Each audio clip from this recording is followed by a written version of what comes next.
Hi, Heidi.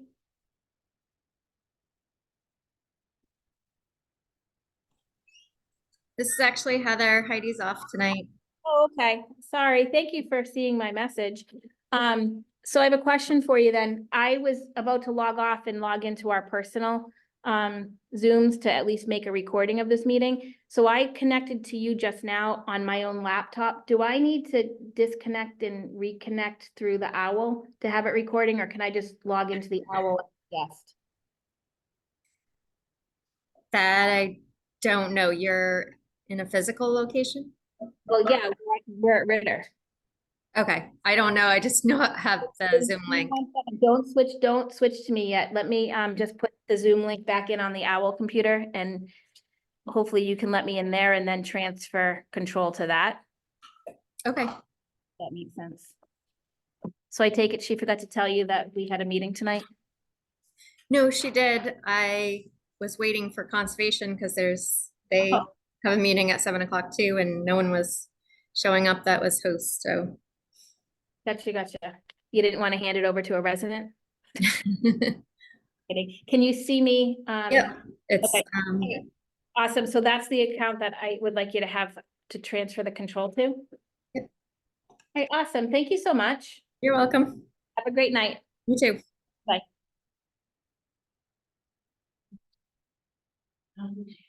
Recording in progress.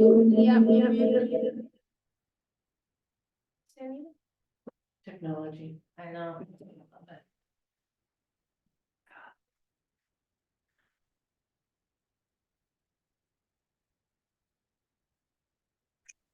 Heather, can you? No, she's not on there. So. You truly. No, I'm good. I'm good.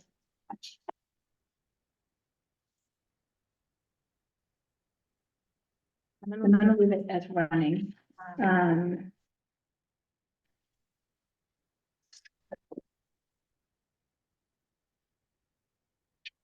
Is Angela?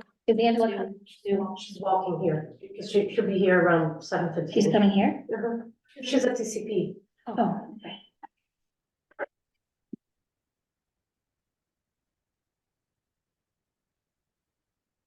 Hello, Dave. Hi, Chris. How you doing?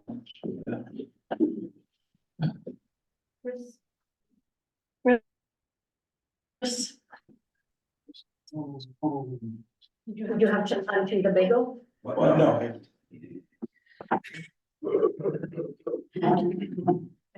You know, I'll get you into, I'll get in, I said, why didn't you go? Because no one was going, so do you want to go to the basketball game? She said, yeah. We're gonna have our technology. We're out of town, so I walked in. You guys And then really, on me, say, I'm the phone in case you don't need it. Phone on me. In case you don't need I just it. want to make sure I'm connected to. Echo canceling. speaker. Echo canceling speaker. This is skate park. All right, I I think we're okay. Okay, ready? I don't know for sure, but it's recording, so I'm just concerned about the audio. Like, cause I meant to select. You can test it. How? Okay, let me go. Have the volume down. Hold on. Okay, you'll mute this. That one That is one is muted. muted. That one's muted. No, you get a. Oh, right there. Yeah. Okay. All right, so. That's right. Okay, I think we're okay. So how about just go Select test? the speaker. Hold on. Okay, perfect. I think we're good then. Okay, thank you. All right, clueless Karen. Well, good. All right, ready? Yep. All right, in accordance with the requirements of the open meeting law, please be advised that this meeting is being recorded. It will be broadcast over Lunenburg Public Access Channel and uploaded to the Lunenburg Access YouTube channel. This meeting will be held in person at the location provided. The notice members of the public are welcome to attend this meeting in person.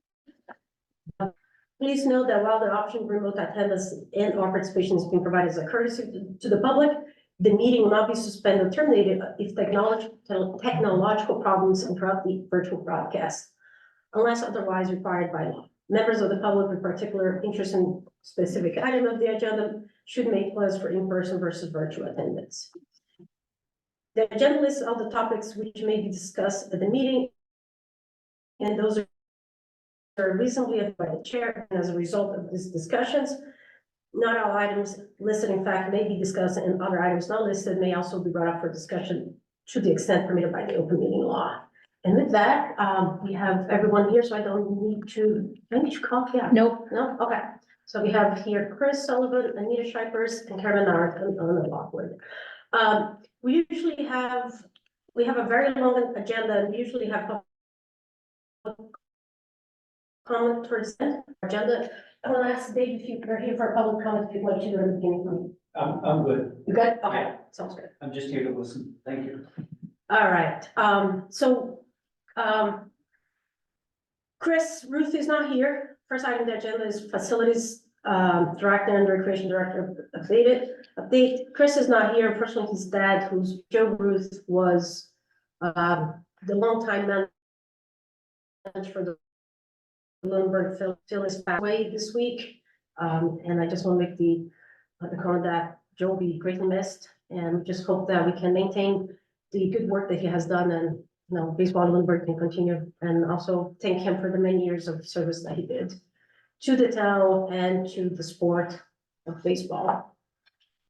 Angela will be coming in a little later. We'll have her do apparently then. So capital plan update. Yesterday, Heather did present her priorities for capital plan, and the Wallace basketball courts had come in at number 10 under the project, under the capital plan committee members. And she maintained that as the priority for our projects. According to her last night, she shuffled three projects that was under number 10. And looking at the budget and the numbers right now, she said that it is likely that she'll be able to fund up to number 10. So we just made a cut, which is good. And it's good that her priorities were aligned with the capital plan numbers. So it looks like that's going to go through. One thing I'll say is, now that we know how to apply for Grant Park, the park grant, time comes when that gets approved. This, we can apply for grants. The grants we've been applying are very complex, very large, but smaller grants we can also submit. We're gonna have that money. There's nothing stopping us from applying for the grant for that. And maybe even, I was thinking, considering replacing the surface of the playground that is attached to it. Because at that point, we have, the grant, the money from the town will be 70,000. So we just gotta get a quote. And that's the kind of thing that the state has approved vendors. We can just get a quote for someone to just say, yeah, there's gonna be X, there's gonna be that. Do you have something in mind for the grant? For, The Wallace Court right, do you surface have, what grant do you, park. so apply again for the park grant? Yeah. For a smaller project location. This woman's crazy. But it's gonna be a much smaller project. I mean, if you want to start gathering documents as we go along. Here's what I'm gonna say to you on that. I'm all on board of applying for another grant, even if it's the park grant. But what I'm gonna say is, it doesn't matter whether it's a big or a small project, the application process is still the same, and it's just, there's just a lot of steps in that application. That is. Yeah, so, The extent of the project, because it's just resurface of, it's the part that makes it a little more simple. Yes, you see the deed, you need X, you know Y, but, the level of documentation that we'll need to provide is much smaller. okay. But, I mean, if nothing, hopefully we'll make it to number 10. The numbers are stated at that. Heather and Chris Ruth asked for us to give the budget priorities for FY 25. So I wanted to see if the group had any thoughts, questions? Yeah, I mean, I think that some of the priorities right now are really gonna be, I know Chris did some work on the fields to bring them back to baseball field type condition, but I'm not sure all of that was done. And I think that needs, and if it wasn't, it's gonna need to be maintained. And I'm not sure one time a year is gonna be enough to maintain it. Okay, so the landscape contract expires this year. Okay, And what we need to do, and Chris is on board with us, is to create a new RFP or whatever the acronym it will be, that it is more specific for playing Okay. fields. can we, it doesn't need to necessarily need to be done as a group to go through it, but I think there needs to be, somebody to go through that, I'm assuming they're gonna use a similar, documentation to go out for a request. For proposals or bids or whatever it's gonna be, that they use to the last one, and there just needs to be some fine tuning of that. For example, they have the, beach being cleaned up, like sometime in May. Well, we don't even open until sometime in June. Why would, Yeah, like, to clean it up that early just doesn't make any sense, because with nobody that goes on the sand, you just have weeds that are gonna grow up through it anyway. And there was another one, something like, something about playing fields, like, whenever they started the landscaping for the mowing for some of the fields or something, it didn't coincide with what our Was like once a actual week, and schedule like was. Twice a week. So, yeah, or but weird dates, but twice a week. Like the starting and end dates didn't match what our seasons actually were. Okay, yeah, so when that comes up, or I can even send Chris an email and say, let's start working with that now, because he actually needs to put that out sooner rather than later. And if he just sends me what he was thinking of using, I don't mind going through and just verifying the dates that are on there, because that's what I think it was dates, if I remember correctly. Do you wanna send him an email and ask him? Maybe you can send it to us and we can just look at it. Yeah. I mean, you're really good at sending those emails right on the spot. I'm gonna probably open my email up right now, but I won't, I don't wanna email him right now. I don't wanna email him until next week, Okay. so I'm gonna make. Oh, a but note. it's a delay send on the button. Okay. I'm just saying, it's very small. I use it to remind myself, thanks. Delay send. Okay, Yeah, you can schedule, just go into custom and it's pretty sweet. new email. It did ask me the other day if I wanted to wait to send my email till 11 a.m. on Tuesday, because that's when the most people with town emails are on. I was like, really? Any other feedback for the budget? Did we submit a proposed budget to Heather? So we don't submit a proposed budget. It comes through Chris. We just tell her what is our priorities for the upcoming year, and she tries to balance it out all out. So here, we told her that the budget for services, purchase of services, had not increased in a couple of years, so she increased by $10,000. And we also told her, you know, as Park and Recreation, we should have some money for programming, and she did allocate $5,000 to that.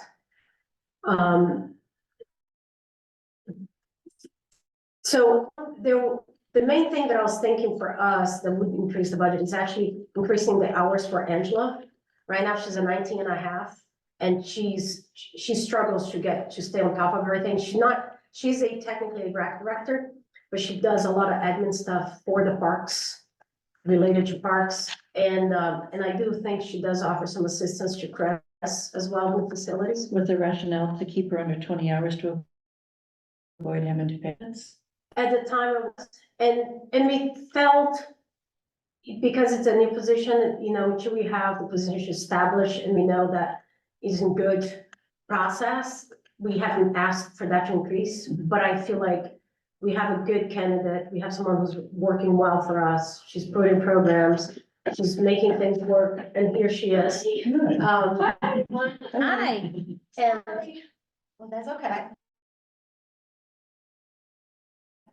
And now that we have a good person in place, it would be the time to increase the hours and make the job attractive for her to stay. We're talking about you. Oh, good things, I hope. Nice to see you in person.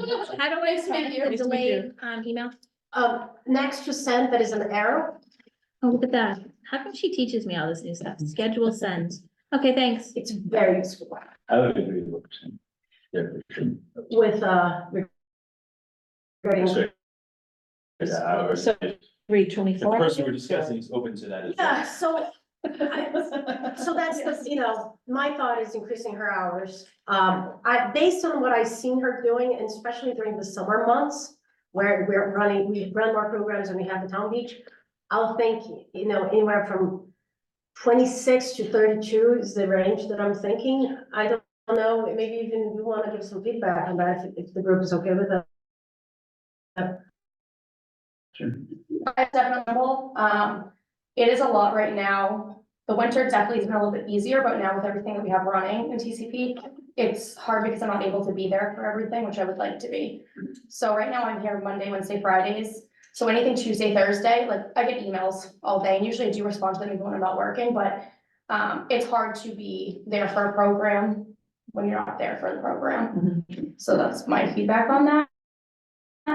And I'd like to be more of a face in the town, but it's hard. I've always thought it, I mean, since I started getting involved with this, that just like, even before we had more programming in the winter time now, I always thought it was an ill-balanced Right, schedule. There was 19 hours in the dead of summer when we have a beach open yeah, 7 days a programs. week and programs and swim lessons and all that kind of thing. So I always thought it was like, oh, in the spring, summer, early fall, 30 hours and then tail it back in the winter. But now you have winter programming. Right. And like fall programming. And so I would heed to kind of your feedback in terms Yeah. of what it takes to support the program in the right way. yeah, absolutely. I think another part of the problem, but was that we have when it's weekdays for the beach, the lessons go from like 9 or 10 to 12. And I typically have other programs running from like 9 to 12. So I wasn't able to be there for the swim lessons because I had other programs running at the same time. So it was just difficult.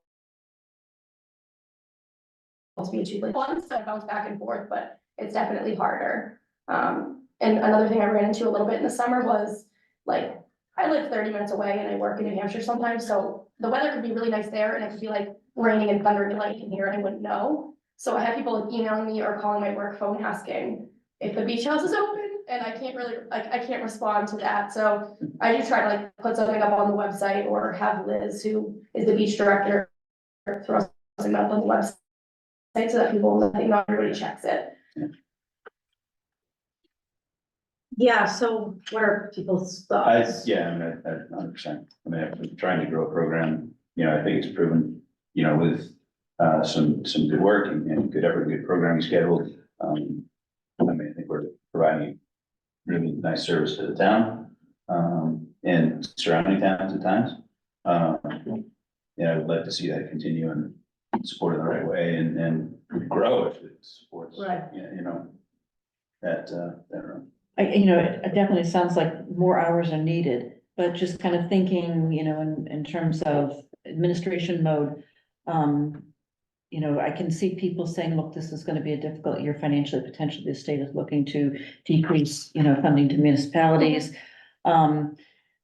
If we could perhaps, notch it up to some degree, but not the full that we want. And then be careful to kind of help track your hours during the year, so that that gives us proof for the next time we go for funding to say, look, these are the things that are actually being sacrificed because we're not putting adequate hours in there for you. Right. No, that does make sense.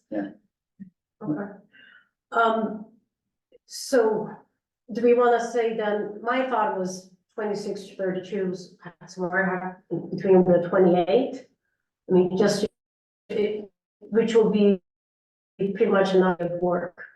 The 32 I had thought of, could possibly be 5 days, 6 hours, but you have to look like you're about to say something. No, I'm good, 28, 30 hours, whatever. Again, that's a great point of kind of tracking and documenting what these guys are putting in. This is what I'm not able to do, and it's gonna take this much time. Right, You know, I could put in this many more hours if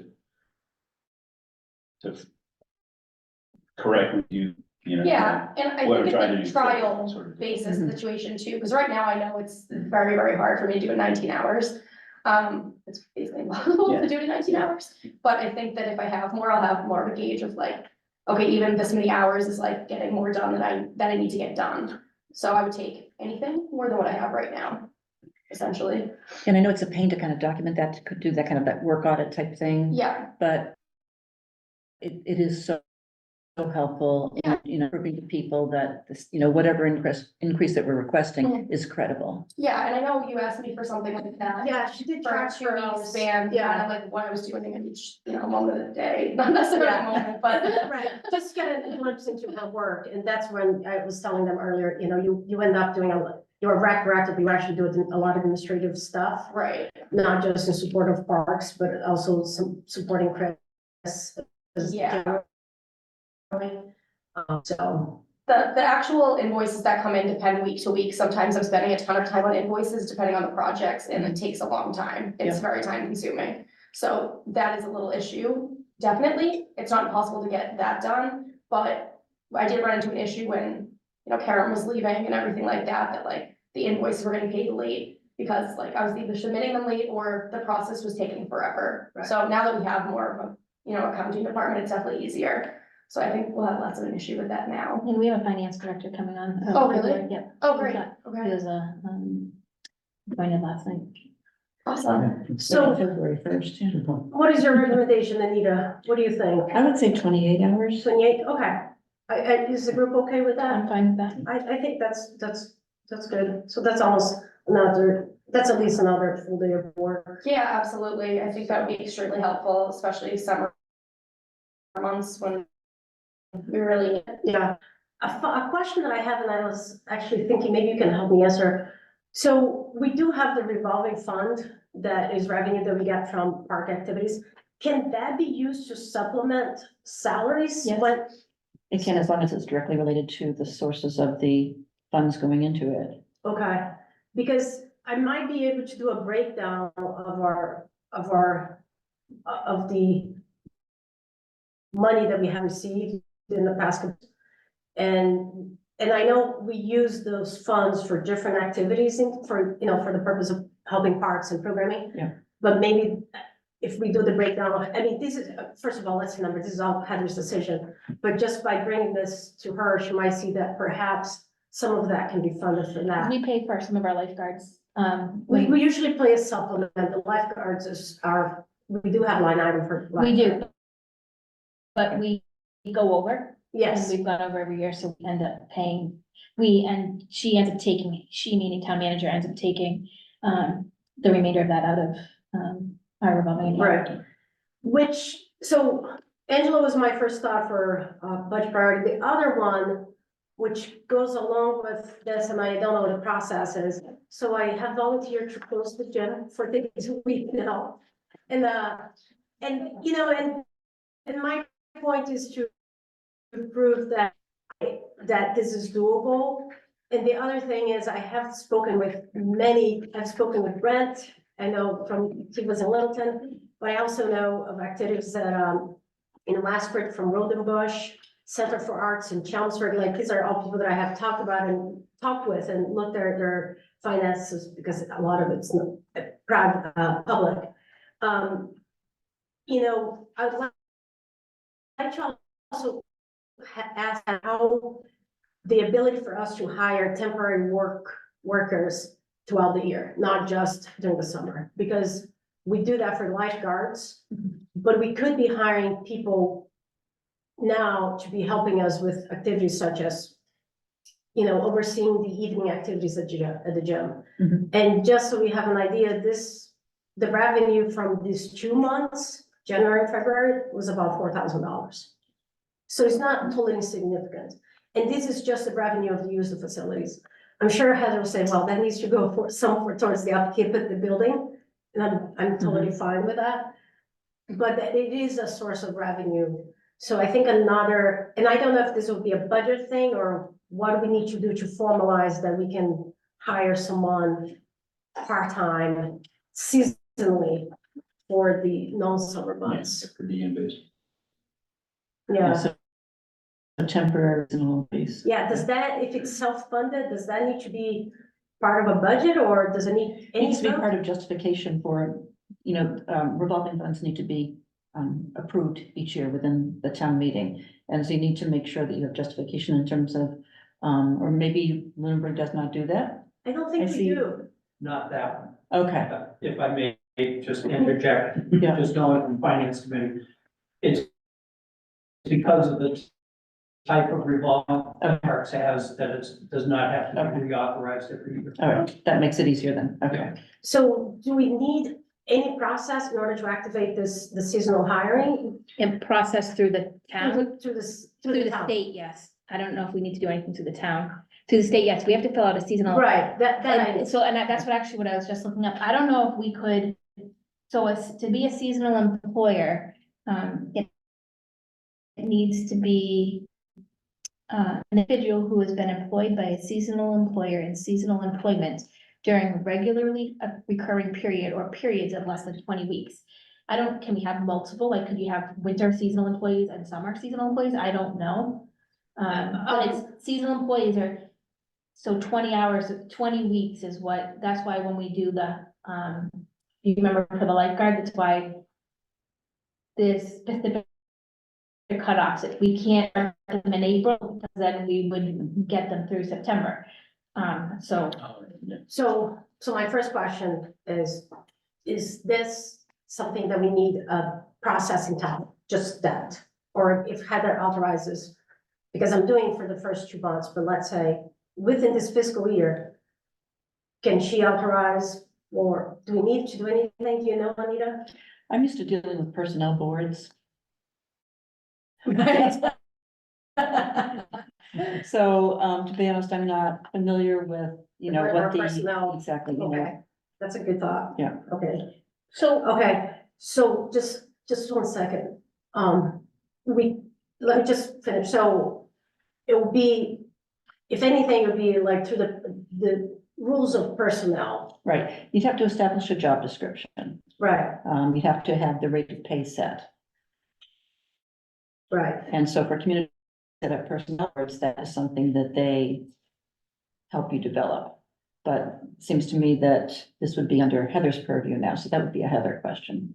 Okay, I'll follow up with her, but theoretically, where I'm trying to get to is theoretically, we could possibly hire someone for this year still, this budget year, okay.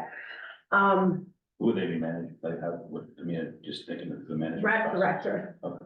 because that is who manages the town beach, Okay. okay. Because right now, we already have revenue that we can use towards the future year, the future one, we don't even need to count on. And it can be 2 different positions, so one for, winter, spring, and one for fall. how does? I'm gonna hold that thought. And also within that thinking of seasonal workers, and this one might be one that I think we need to brainstorm a little, is, we used to have summer camps in town that was run by members of the public, like teachers, and we would hire high school students, so I They don't were wanna- in ours, they were in our programming, and that's where some of the issues had come in. They were, so like, for example, Lunenburg basketball, the basketball camp that they had, that was run by a teacher. He hired all of the staff to come in, and then they started requiring like insurance and all this other stuff. So they didn't actually work for the town, they worked for the camp programs. The Right. same thing with tennis. I hear you, and Was that your but question? perhaps we can start doing that with the town, with the rec director, and just give, her and other programs to run or? I'm on the town of Lancaster page. Look up, Lancaster's rec department when you get a free second. They actually just Okay. put their summer programs, and their winter programs up, but it might give you some ideas So do they have prices again now, the updated pricing? for their summer programs. I don't see swim lesson pricing, Okay, but I will look right now for swim lesson pricing. because when I looked last time, it wasn't there. So is this an okay, so those functions for the year round, I think we already have the funds because we just collected $4,000 and we just gotta calculate that number and pass it on, you know, what it would look like, because we're talking about an average 3 hours a night. Yeah, I'd probably say, I mean, 5 o'clock's when usually it's done being used by extended day. Right, so it's like 5 to 8, okay. Yeah. 5 to 8. Yeah. Okay. All right. So I'll calculate those hours. For the summer, I think you would need a little to get us started. Or should we say would, because these programs are usually self-funded, but it wouldn't be self-funded on the first year. We say we want to tap into maybe the revolving fund for that first year, if we decide to go through this other seasonal workers. Yeah, if we can. I don't think it's a bad idea.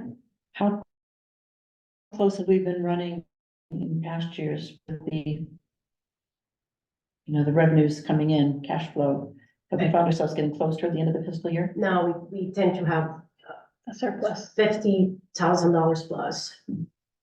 Because mostly because there's been an accumulation over the years. So, Okay. and the repair of the town beach, we paid this past year with that. Okay, yeah. Okay, I'll bring those topics to Heather. And if you guys have any other thoughts later about budget priority, let me know. Would you like to give us your update? Yeah, so just in terms of, since we're talking about the lifeguards and everything like that, I know 2 of them will be coming back. For sure. I did send them an email just to kind of gauge how many we need to hire. So I'm gonna reach out to Orchard Hills, just see when they have their lifeguard training. Because I did reach out to Julie, she said normally we try to bring around their training period. So I'll look into that, and then once I figure out, that's on my to-do list, once I figure out their dates that they're doing that, I'll have Julie start posting and everything like that, start advertising for it. I wanna say we had 7 last year. Beach director thought we only needed about 6, and then with vacations and people going away and everything like that, we definitely needed more.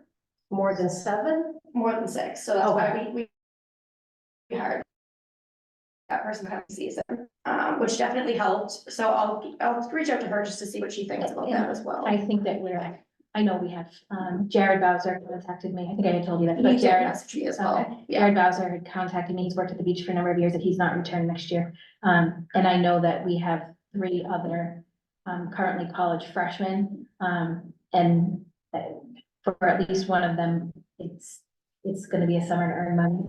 So right. whether or not he comes back, so I'm a little bit worried that we're gonna find ourselves in a position where we're not gonna have enough, because in years past, what's happened, like before, probably 6 or 7 years ago, we had quite a few adults that we brought on, Okay, and they were sort of like the backup, like as Right. needed, like Lynn Major and Cheryl Shaw. They don't come on board anymore for that. They're not Okay. interested in that, so we don't have that adult backup. okay, And I don't know where, and maybe it's salary, maybe we need to look at, maybe we need to be looking at what the salaries are in some of these other communities, because I know Jared Bowser's sister actually works as a lifeguard, I believe, in the town of Lancaster. And I think part of the reason is because they make more. okay. Do we need to investigate, heading back to personnel and requesting that, their steps higher for their start day. The other thing we need to do is I think it might have been changed recently, but somebody should verify that, where our lifeguards are starting is at least minimum wage, if not more, because there was Okay. a time frame where we paid well under minimum wage. And Anna, you probably remember that we had to go to town meeting, and I think I actually made a motion on the floor at town meeting to modify that to get our lifeguards up to. Wow. And I remember thinking to myself, that point in time that it's only gonna be good for a certain number of years, because after that, it would, as minimum wage went up, Mhm. we'd fall underneath that. We might wanna verify that, Okay. because that if we are not at minimum wage or higher, we're gonna have a really hard time Right. attracting anybody. I did have a thought, which I'm not sure if this is a possibility or why we haven't done it. Is there a possibility to have, you know, lifeguards separate than swim instructors? And I would like to have people specific lessons. I know some of them are interested in doing them, so they, all around, some just didn't do swim lessons, some did.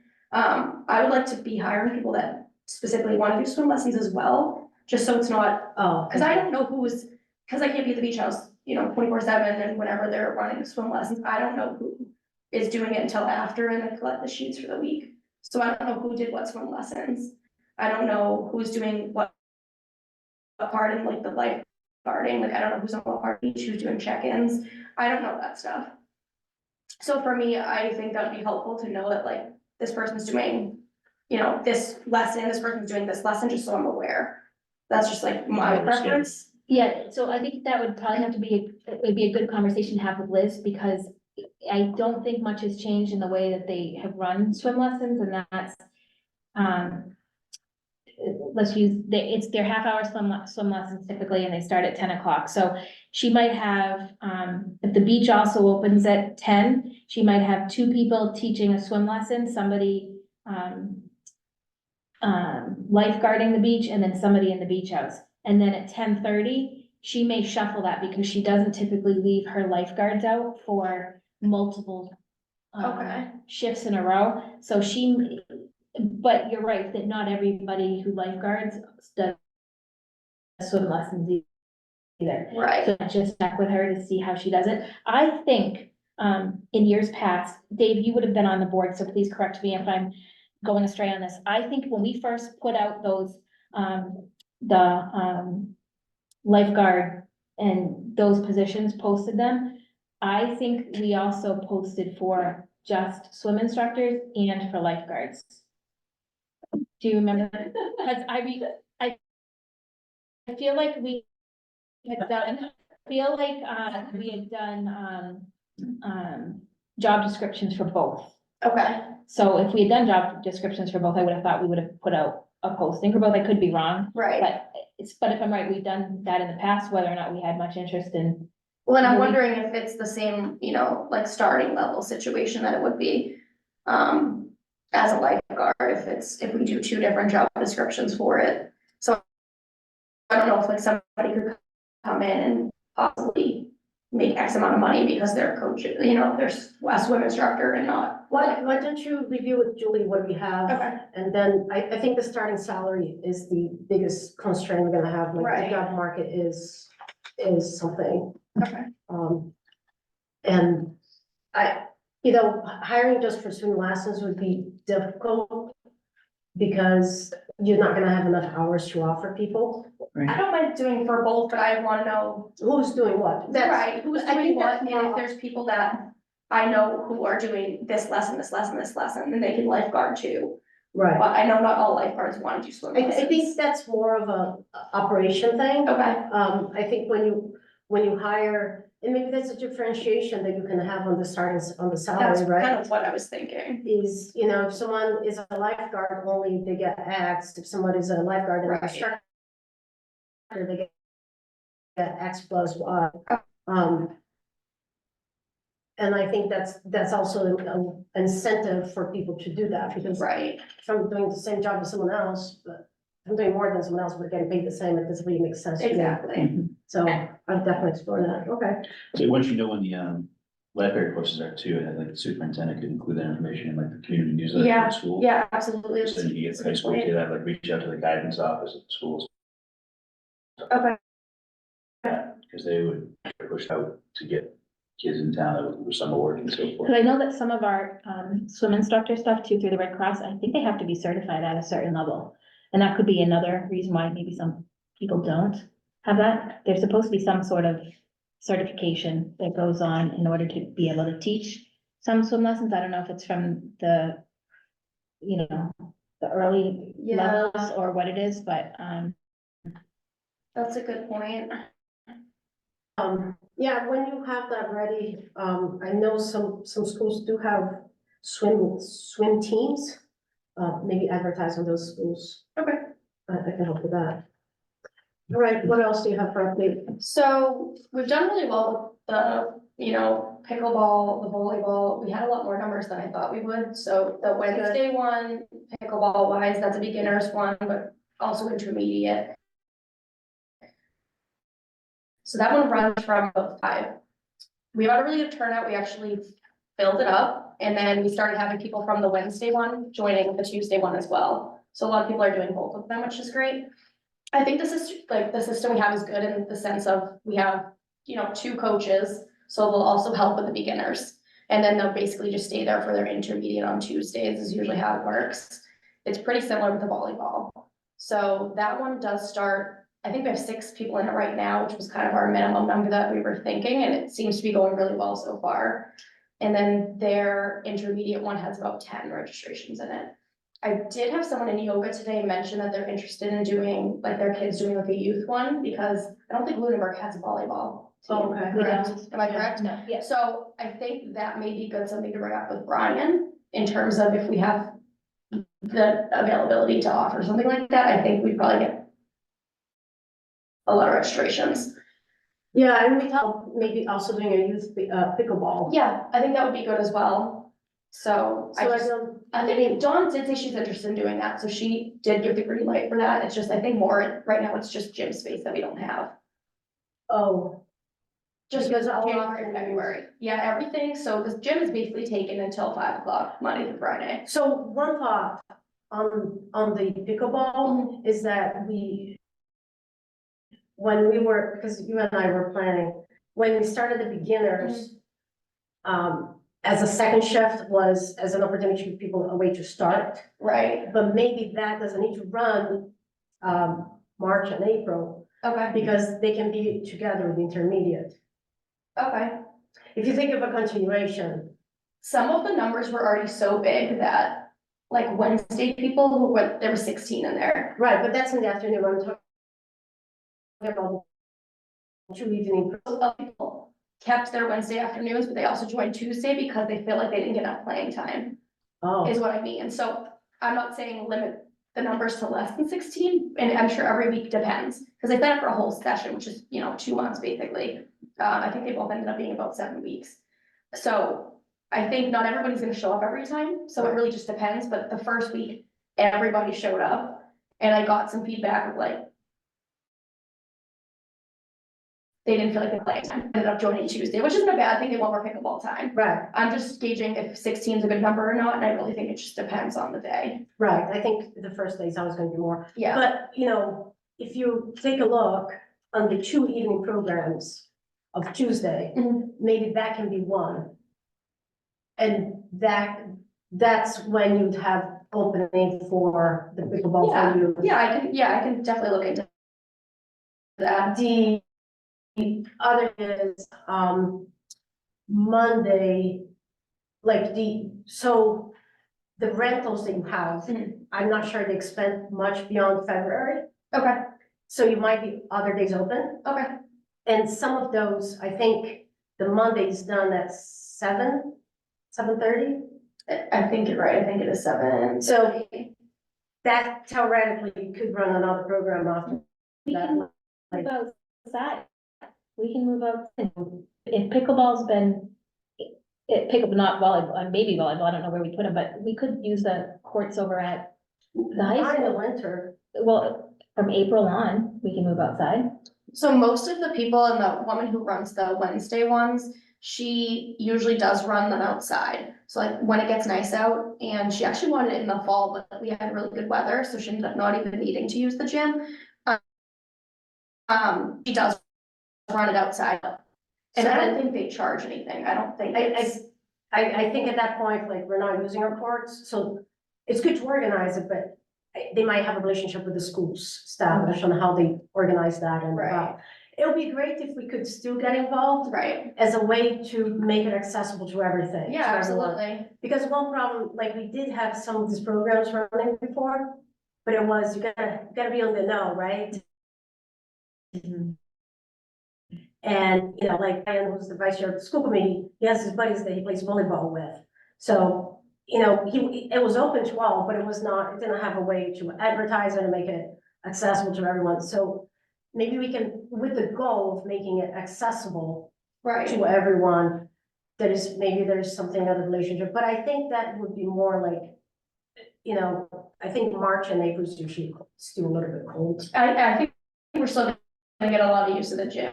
And I think a lot of people that now would like the programs to extend the other, Right. 2 months of it, of another session. Right. Once we go inside, keep in mind, we do have a mutual agreement with the schools for not charging each other for use of.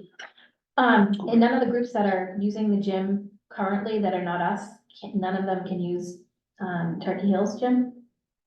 Turkey Hills Gym is booked every night of the week. But yeah, what I've heard, at least just 3 discussing hours.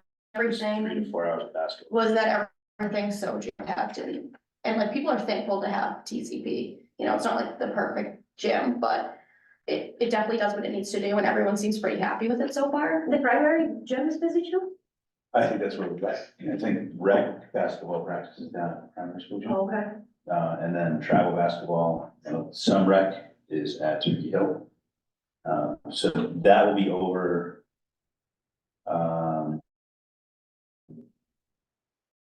Half March, so travel basketballs will be over, playoffs are March 10, March 10. Who's gonna go recommend that we March build a 9th. gym for Okay. ourselves? It's the last weekend, that's the playoffs for travel. Okay, So you may find gym space at primary or Turkey Hill opening a Okay. little bit before that. I'm not sure when rec wraps up. Okay. I can probably look that up too.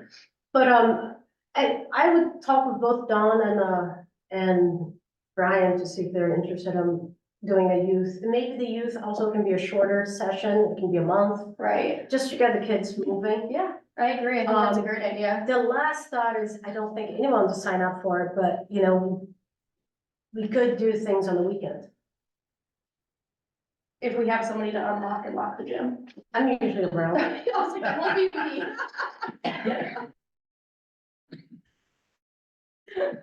I'm usually around. Okay. And we are trying to get, you know, make the case that there is a need for hiring temporary workers seasonal workers to Right. help with this. So the more you sell, the better of a case we have. Okay. Yeah, other than that, I've definitely been a little slower on programs. I think it's just the Christmas rush kind of messed with it a little bit. So we were supposed to run that multi-sport. We had about 4 registrations for it for like vacation. Yeah, that vacation time, I think. Yeah, I think everyone was just busy, so it was a little crazy like that. Do you have anything for the vacation weeks coming up? So I have a STEM program for February vacation. Okay, and how's that going? Pretty good. I have 4 registrations. It's confusing in a sense because they can either register for like a half day, so a morning session or afternoon session, or they can do a full day session. So that they're kind of here and there, a few that are full day, a few that are just like a half day. But I'll start like definitely email blasting that more to try and get more registrations for that. And then just for adults, I have the yoga one that runs every Wednesday right now. Okay. So that's been pretty successful. So for the summer, like Karen was mentioning, you know, a lot of places are ready. The Nome Beach. Yeah. Yeah, so, you know, I'll suggest you, if you haven't started yet, to start looking for summer programs and thinking of running. I would definitely, I know we used some vendors last year, I'm not sure they were the most reasonable priced ones. Okay. And when you came in, before you came in, I started just trying to get things going for when you Right. came in, Right.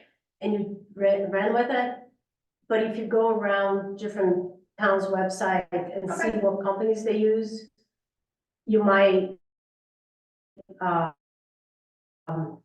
get some good references and name, and also, I'll definitely drop a note to the soccer program and try to get them booked, because they get booked very quickly. Best soccer? Yeah, Yeah. and they were great. They were awesome. Do you have his contact to send to her?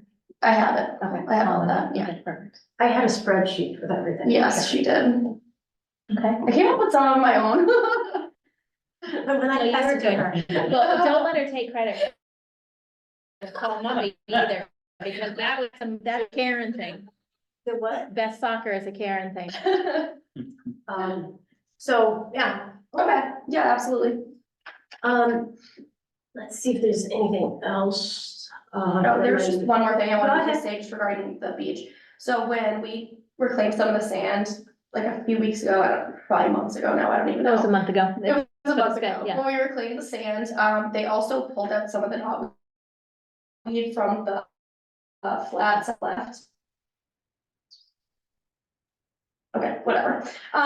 So we were planning on using that area for actual things now. Yep. In the hopes Please that do. we can utilize the space and not have it waste away. Yep. Yeah, that's great. That's great. Let's So- So I'll throw it out there too, that if that space can now be utilized and it's, because we do have some picnic tables that can go there, Yeah, that might be an actual decent location for some like, even just like an hour or two long kids programming of like, you know, art in the park, or Right. something along those lines, because we have bathrooms right there, and they're not overly easily accessible, because you have to still walk out of that area and walk around, but it's one of those things where if it was raining, you could, the beach isn't busy, they could move inside and do whatever. so I also talked to Chris, I guess. On that left side. I guess that we just. It would be a door. Yeah, The problem with it is not wide, I can't tell you the number of times we've had this conversation. I was like, why isn't this a door? I know, it used to be a door, that hallway, I do not believe is wide enough to make it ADA compliant. So Okay. the width, it came down to the width of that door. And although that said, I don't know if either of those walls on either side are Right. actually, I'm not sure that they're, like, I'm not sure Right, they're needed for anything, so, you know, but then we still run into the problem. I don't know when we remove the asbestos so in how's there. no wall, no door is better for accessibility? It's not, but I window. think the way, the laws work now is if you make renovations to a public building, they need to be ADA compliant. Those renovations, so if we were to put in a door, I don't think we'd have any choice but to make it ADA compliant, and I don't believe the width is there right now to make it ADA compliant. okay, Chris? yes, Yeah. so he's the one who mentioned that it used to be a door, I don't know if he was aware of why it's not anymore. No, I don't, is that why they took the door away? I don't think that's why they took the door away, but that's, Yeah, that's not why they took the door yeah, away. we talked about it multiple times. Like, can we put something back out there, because it doesn't get used a lot, and this rationale we were coming to, and our conclusions of why it wasn't being used is because it's not easily accessible from the building. In order to Right. get to it, you have to walk around on the outside of it. Which I think is also, can be an issue, especially if it's a kids program, you need to have people corralling them, making sure they're not, you know, going to the road or anything like that. But I think that it'd be nice to utilize that space at least, since we have it. Absolutely. Oh, that's good. That was my last thought. Now, you can talk as much. I don't think there's anything else on the agenda for you. And I know you have a long day today, so if everybody's okay, can Angela make a go? So you can go home. No questions? Thank you very much. Thank you guys so Thank you. much. Thank you. I'm gonna leave with her too. Don't forget to lock the doors. Right. I just wanna be clear on something. We're on item number 4, and we've been here for close to an hour. I'm just, want everybody to So be. let's think about it before all the comments we make. Yep. All right, discussion on carry in, carry out policy. The, the select board is looking to create an environmental policy. All right. Number I don't- 5. You might have an old agenda. Yeah. Yeah, there's a new agenda on the, yeah.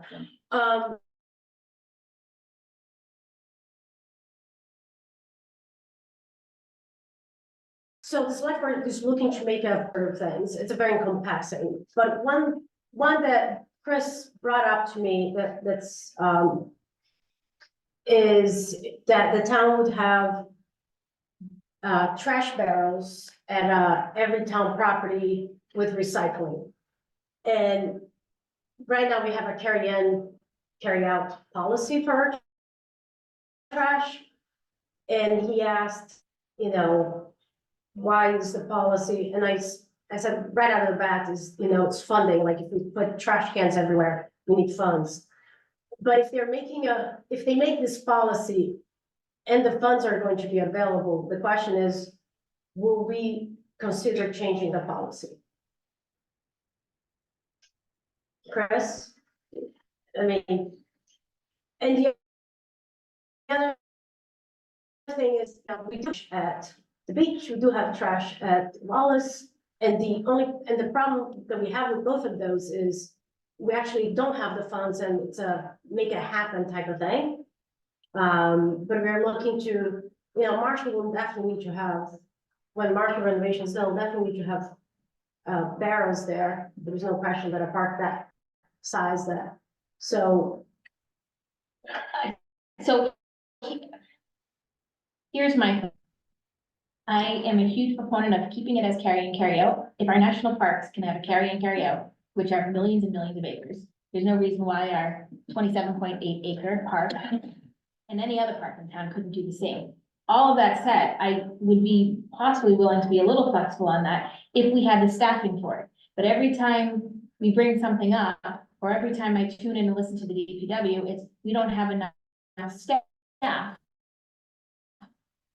So, you know, if they're gonna do this, the biggest hit places are probably gonna be areas like our parks where we don't have full-time staff down there all the time. And I don't want, it's bad enough, Wallace courts are bad enough now because they play basketball, they leave their trash, it lines the fence.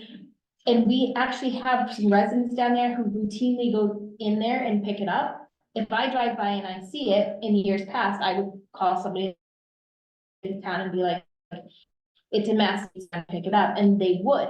I just don't want to switch our policy and have all these barrels put in and then be dealing with overflowing barrels, because when you're putting them in a park, or at a baseball field, those programs, they're using them every single day. They're gonna have to be checked.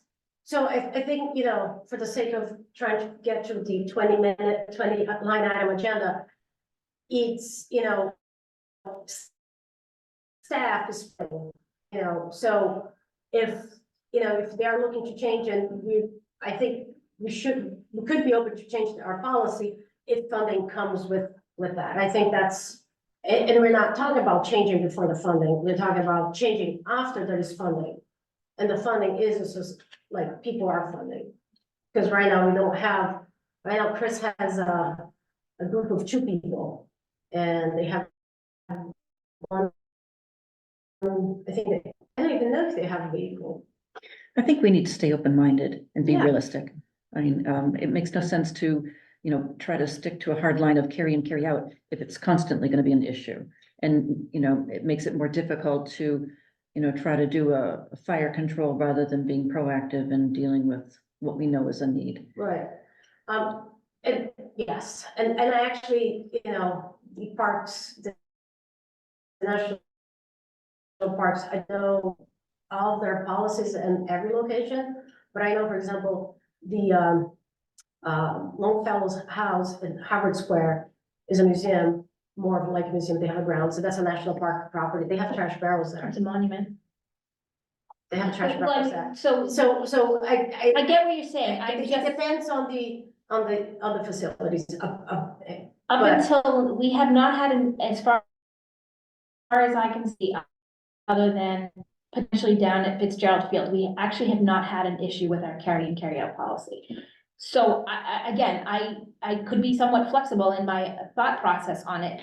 I just don't want, what I don't want to have happen, and you can relate it back to town manager and select board, is I don't want them creating some environmental policy that they now want everybody to follow that isn't going to be realistic in actually getting done. Because it's going to mess in our parks, and when we need, it is mind-boggling to me that we still have trash cans, at least the last time I checked, down at Fitzgerald Field that are loaded with dog feces. so hold up. I So- just don't want I know, that but everywhere. you're really going, because they're not making policies for us. The Parks Commission is the only one who can make Correct. policies for parks. The question here would we install these barrels and have a similar, activity? And I think the answer is yes, if you get the funding. Yeah, it's gonna be monitored regularly. I think we also need, I think the marshal will take into account probably security measures and so forth as well, in terms of, it's not a spot where people are gonna bring their household trash and leave that outside the barrel. I also think, and I see, you see it at school alone, never mind anywhere else, they're not utilized for it, which is another whole bone of contention. So we're gonna provide a service and have a recycling bin and a trash bin, and everything just goes in the trash bin, or everything just goes in the recycle bin, so they're not even being used properly, so I'd rather not if they're not gonna be utilized correctly here, I think we're helping the problem. If people wanna carry their stuff home and throw their recycles in their trash, that's their business. But I see the school bins outside a football game or soccer game, whatever, they're overflowing with trash, there's plastic coming out of the trash bin, there's McDonald's bags coming out of the recycle bin. That is a common problem. It's, Yeah. I don't know that, there's no easy solution to fix that, and you stand somebody there to say, no, that goes here, this goes there, but it's like, it just, Yeah, okay, so Yeah. you're willing to consider. I'd be open to it if it's Comes with it. funding and people are. Funding yeah, okay, I'm gonna skip so that hopefully we can knock some of these quicker things. Chris asked, number 7, Karen, Chris asked if we can put a timeline, I don't have one. okay. All right, the dredging grant, I don't know if anyone had the chance to take a look at it. I cannot sign up, although Karen has done most of the work. I don't think I can sign up to do a grant, another grant. I just don't know under which category we'd apply.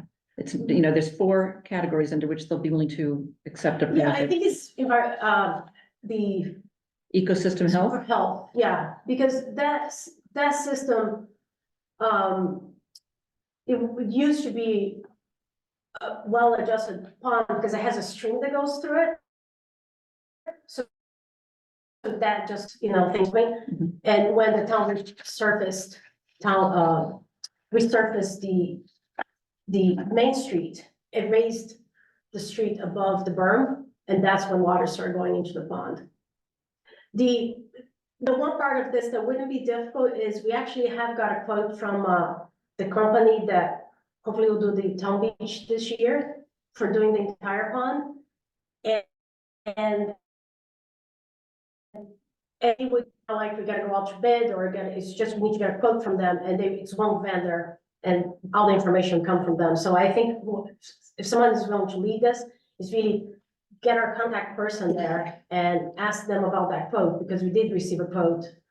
And then just get that documentation and start filling out the grants.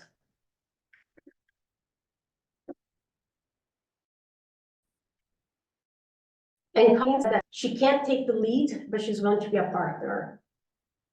I'm happy to contribute to it, I'd be nervous about taking it. Like I said, just some subscription stuff. I think it's gonna start coming up. I didn't notice a deadline on this. I think it was March 30. Did you see, Karen? I'm on it right now.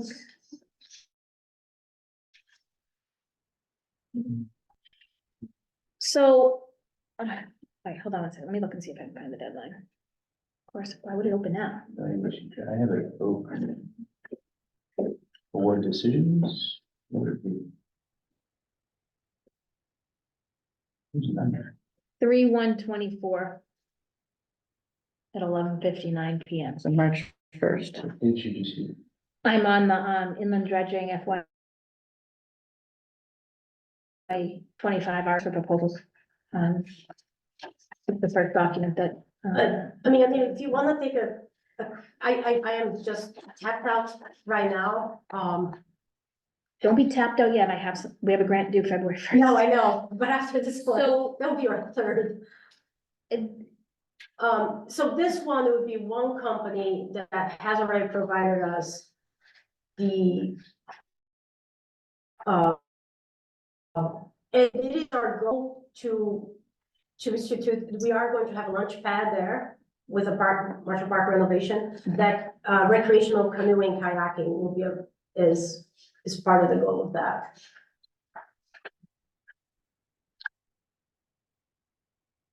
So it really could go under potentially both. Right, I'll be glad to take another look at it. okay, Um, and maybe between first, you and me and Pauline, we can put okay, something together. okay. And if it is, it's, you know, it's good and, okay, Anita, and what I will do, in the next, give me, if you don't get anything from me, say by Monday or Tuesday of next week, send me a message to remind me, let me go through this again, I'm going through it now, to see if there's anything that I already have that fits any of these things, because it doesn't make sense to reinvent a wheel.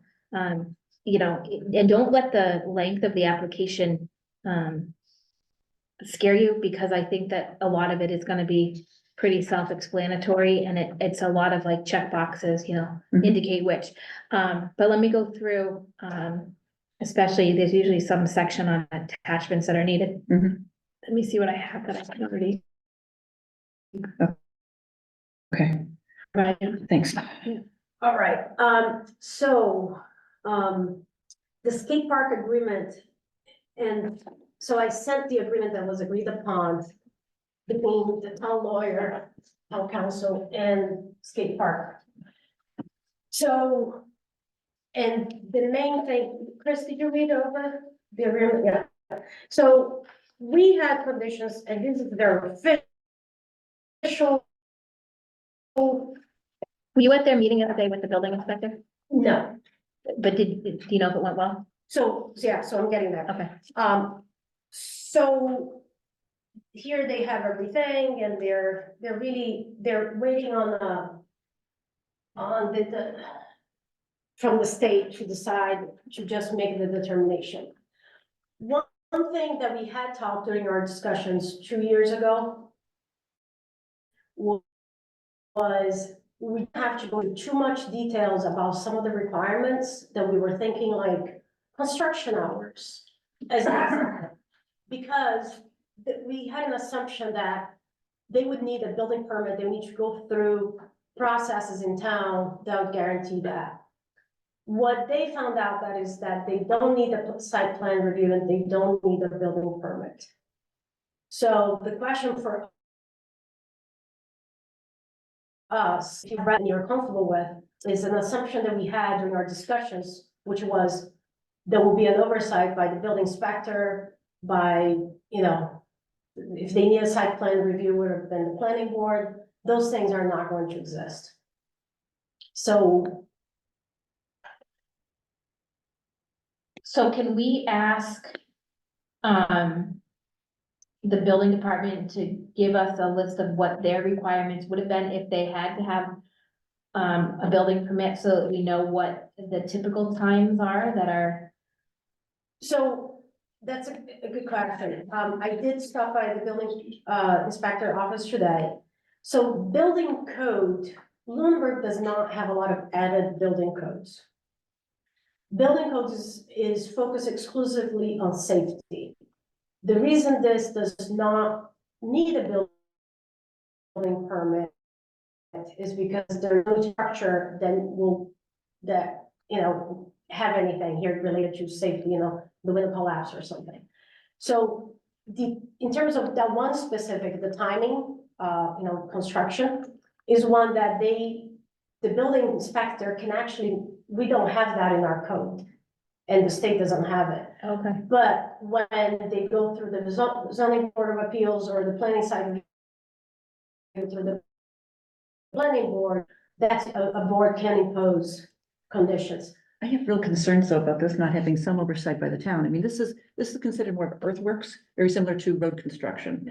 And typically in this situation, it would be the DPW who would either hire people to oversee the construction on the town's behalf, or the DPW director would act as inspector for the town. I mean, you've got things like, you know, concrete here and things like that. You've got to make sure they're using the right type of concrete. concrete? Is it Right. mixed, all those different things. I hate to think what would, I'm not saying that, that a Right. contractor would do a lousy job just because we don't have, as much oversight on this project. But is it possible to have a conversation with DPW to see what they can do to assist with us? Well, I'm not sure it would be DW, and it would be maybe Chris, because Chris actually has a background in Okay. construction. Okay, It's the other problem we run into is we have this hard line between us and this project. it's true. They're supposed to that be the ones building it, then we accept it. then we accept it. So if we cross it too much, and that's where the building inspector might have been, useful if there was any kind of standards, Mhm. if we start crossing the line of inspecting the site, making sure this and that, we are not crossing the line that we cannot cross. And so that's problematic altogether for us to, to do any sort. The agreement does say that the two things that are in the agreement is that they need to follow the concrete guidelines of the American concrete industry or something. And we also requested that a bond be held for a year in case of, things start falling apart within a year. But that's not, it buys us one winter, Which isn't much protection, yeah. which isn't not much protection. But so that's the hard question, in front of us. What do we want to do? And I just found, Greg just had this meeting yesterday, and that's something that I've been asking him to do. And today I was talking to the building inspector's office to talk about it. So you're thinking we just need to add something in about, work hours? Work hours is a very small thing, to be honest. What else you added to it? I'm not looking to add anything. Let's start with that. I want to make sure that things that we thought was clear, like Anita said, the type of concrete, the standards of building is being done. And that we don't have any oversight. That's it. There's no oversight. It's going to be really, they build it. Can they provide a certification at the end of the project that it was constructed for specs? And it meets all required conditions? Constructed to specs, and the specs would be these.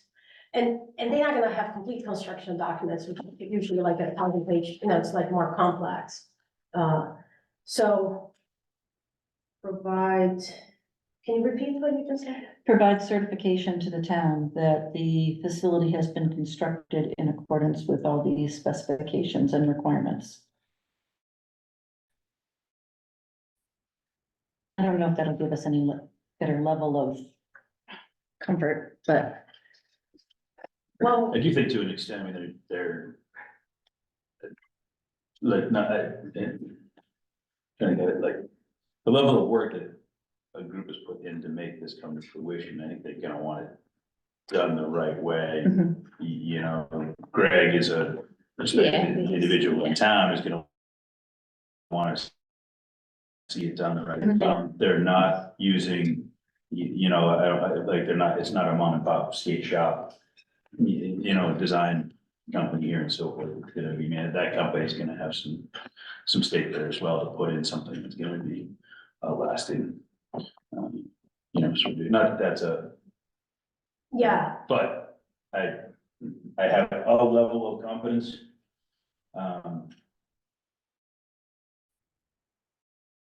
That's gonna be done by what? In part because I know the people that are doing it. well, I know the people, but I also know, the big dig, there was 2 panels that fell because they were pouring concrete that were too old for that, for it, It's, I like what you said about some sort of, no, but what is the bite on that? Like provide certification, but what happened if that certification, what is that certification from whom? Because it's not a playground inspection that You would know, certify it. Yeah. like what is the certification that we're looking from? Is it that's a good point. Does this have to be inspected by the town's insurer to, how if the insurance companies come by and they do the inspections of town playgrounds, town buildings. And they, Probably gonna jinx myself. I don't think we've ever had an inspection of our playground by our insurance companies, really, as far as I am Wow. aware, and nobody's ever contacted us. And I think if they had, we would have been contacted immediately on some of them. I mean, but that would probably also be related to safety and not construction quality, Mm, which would be, you know, is this railing loose or not? Can people Sure. use it? I think, I don't know how much bite that certification would give us. But, you know, and the only reason why I mention it is that there's a process for large construction, right, for buildings over a certain value and size. That, it doesn't necessarily have to be constantly inspected by the local building inspector. The architectural firm can certify that it's built to sign and code. okay. So There's no code, it's amazing that there's no standards that have to be followed. right? I mean, it can be, you know, that was built to design as presented on the as-built document. You know, that's one documentation that we can request as built documentation. But I don't know if in this file here, it has and I think the biggest question is the concrete. Get our concrete certification for sure, but I don't know. Maybe maybe the concrete certification from, I think Keating's doing. Somebody should be testing it, you know, so it's like, I think because the whole thing, this whole issue is the concrete. mhm, So the concrete certification, which I'm sure that exists, that the concrete's It They are is. Are certified. they using ACI? Is that what they're using? American concrete, yeah, Yeah, ACI. ACI. Yeah, I mean, there is a certification program, I'm sure Keating has it because they do. a ton of exactly. work. So, you know, I don't know, I bet Greg knows how to get us something that would work. Okay. All right. So as you all know, my hope was to get an approval for us to execute that agreement, but I don't think we're there. I think we're there. And so here's the thing. I think I'm fine if we don't approve it tonight, as long as it's gonna be done. It can't wait much longer because Sure. these people have to start making plans and they can't make plans, even, and start putting together a timeline to get their people in there to start any work until they have something signed. And So Karen, we're actually, so I hear you, but Greg had this meeting with them I yesterday. know, I had requested that information from them back in November. aware, And right now we're waiting period for the state. okay, So we need to, I mean, I'm not sure I'm comfortable executing a contract that we haven't, because I rely on the group to have these informed decisions. I think what we need to do is, one, we are not at the point that if we sign it, we'll have any bite because they cannot sign it. When they sign it, they're in a legal agreement with the town. They are not willing to sign that until they get an opinion from the state. So period, we're in a holding period. And we did not have this information before, but the delay on them meeting the building inspector until yesterday. So we gotta do the things right. If as urgent as it is, the timeline has been held on their I end. So don't I'd like to disagree. finish. It's okay. What I would like to do is circle back about maybe getting the certification from Keating that whatever certification, because Keating is the hook for it. And ask town council if that can be incorporated into the language of the agreement. And if the state, if we hear back from the state, you know, sooner rather than later, we just speed that up. And what I was gonna say, maybe we'll just call a meeting to do a final Have a quick review. meeting just for that. Yeah, Yeah, as long as we're not holding them up, and I'm. again, we have not held them up. They, No, I get that. Like, we have not held them up. if they were ready next, like if something happened and everything came together for them next 2 weeks, I would want them to wait till. Right, and, yeah, but so far, we have not held them up on Yeah, no, anything. no, I get it. All right, so maybe that's a good plan, and I think the concrete certification would address our issues.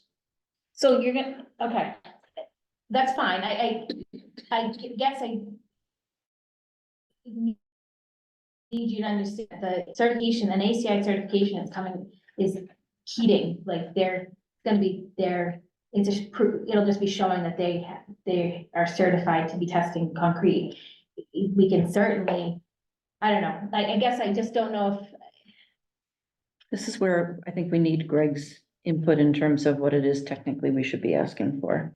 Some sort of certification That the concrete, that. I mean, this group, this group for it should want that, if nothing else, right, but, you know, yeah. I think we can get that, and then make sure we can add that language safely to the I contract. like how you phrased it, and Craig can use that maybe to Yeah, figure out what surrounding those parameters, what can be obtained to mhm, kind of stamp this. yeah. Okay. Stuff. All right, gonna skip the discussion. Youth baseball league, so they want to install a banner at the entrance of Marshall. And something like this. Can you pass it?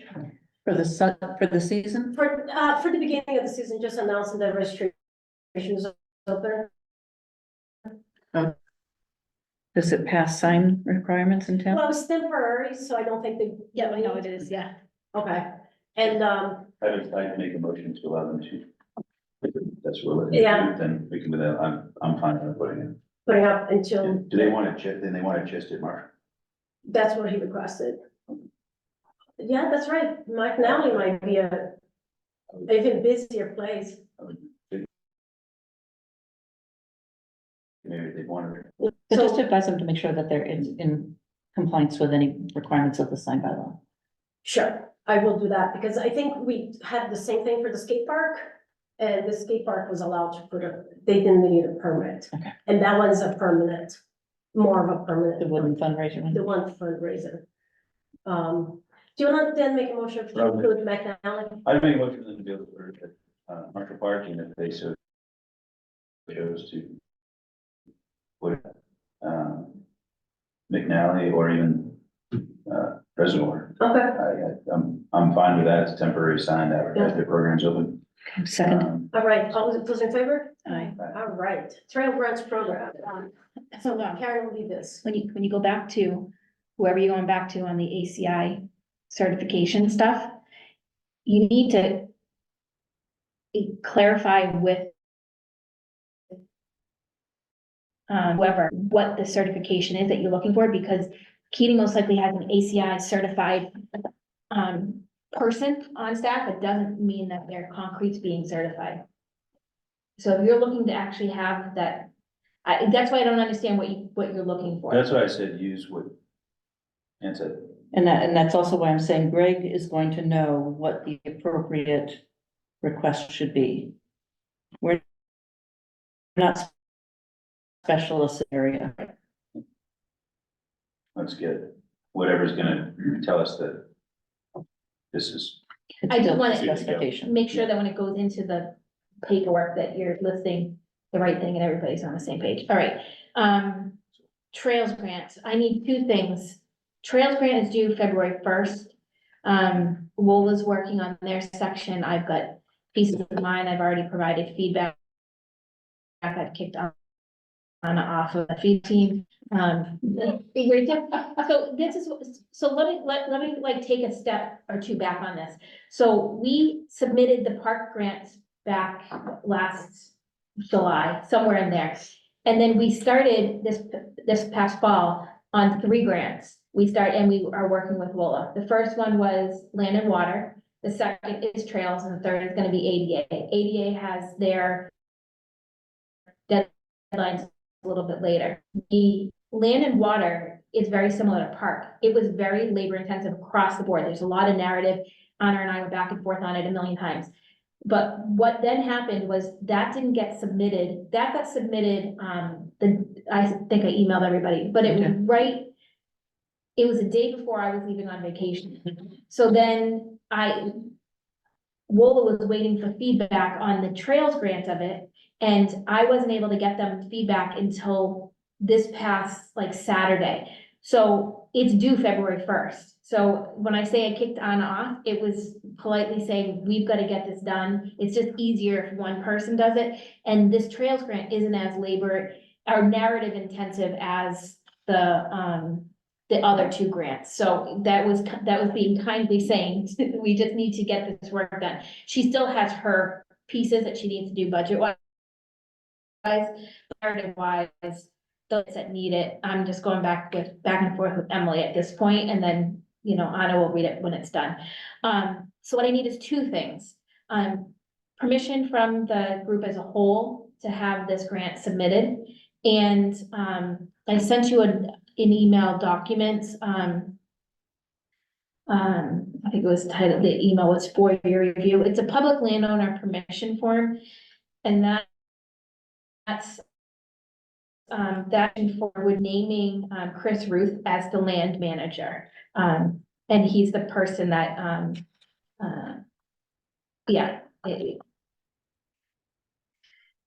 he would be like the go-to person for this, and he's who we used in the park grant as well.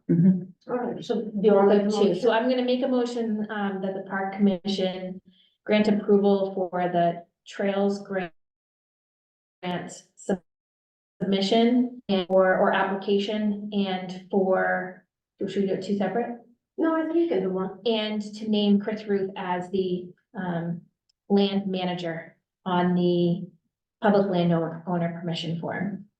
Second. All those in favor? I, Aye. All right, motion passes. Is that all set? All right. thank you.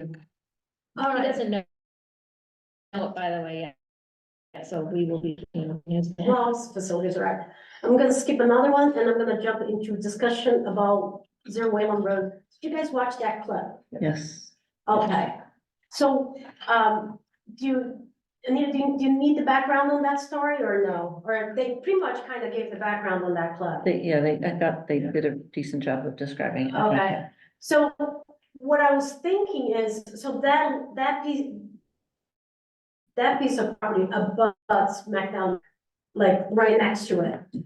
What I was thinking is to approach the zoning board of appeals, and if the group is, you know, okay with it, tell them that we have interest on the land, because we are looking to, you know, do improvements on McNally, and if we have that, well, I'm not gonna be specific. I'm gonna say if we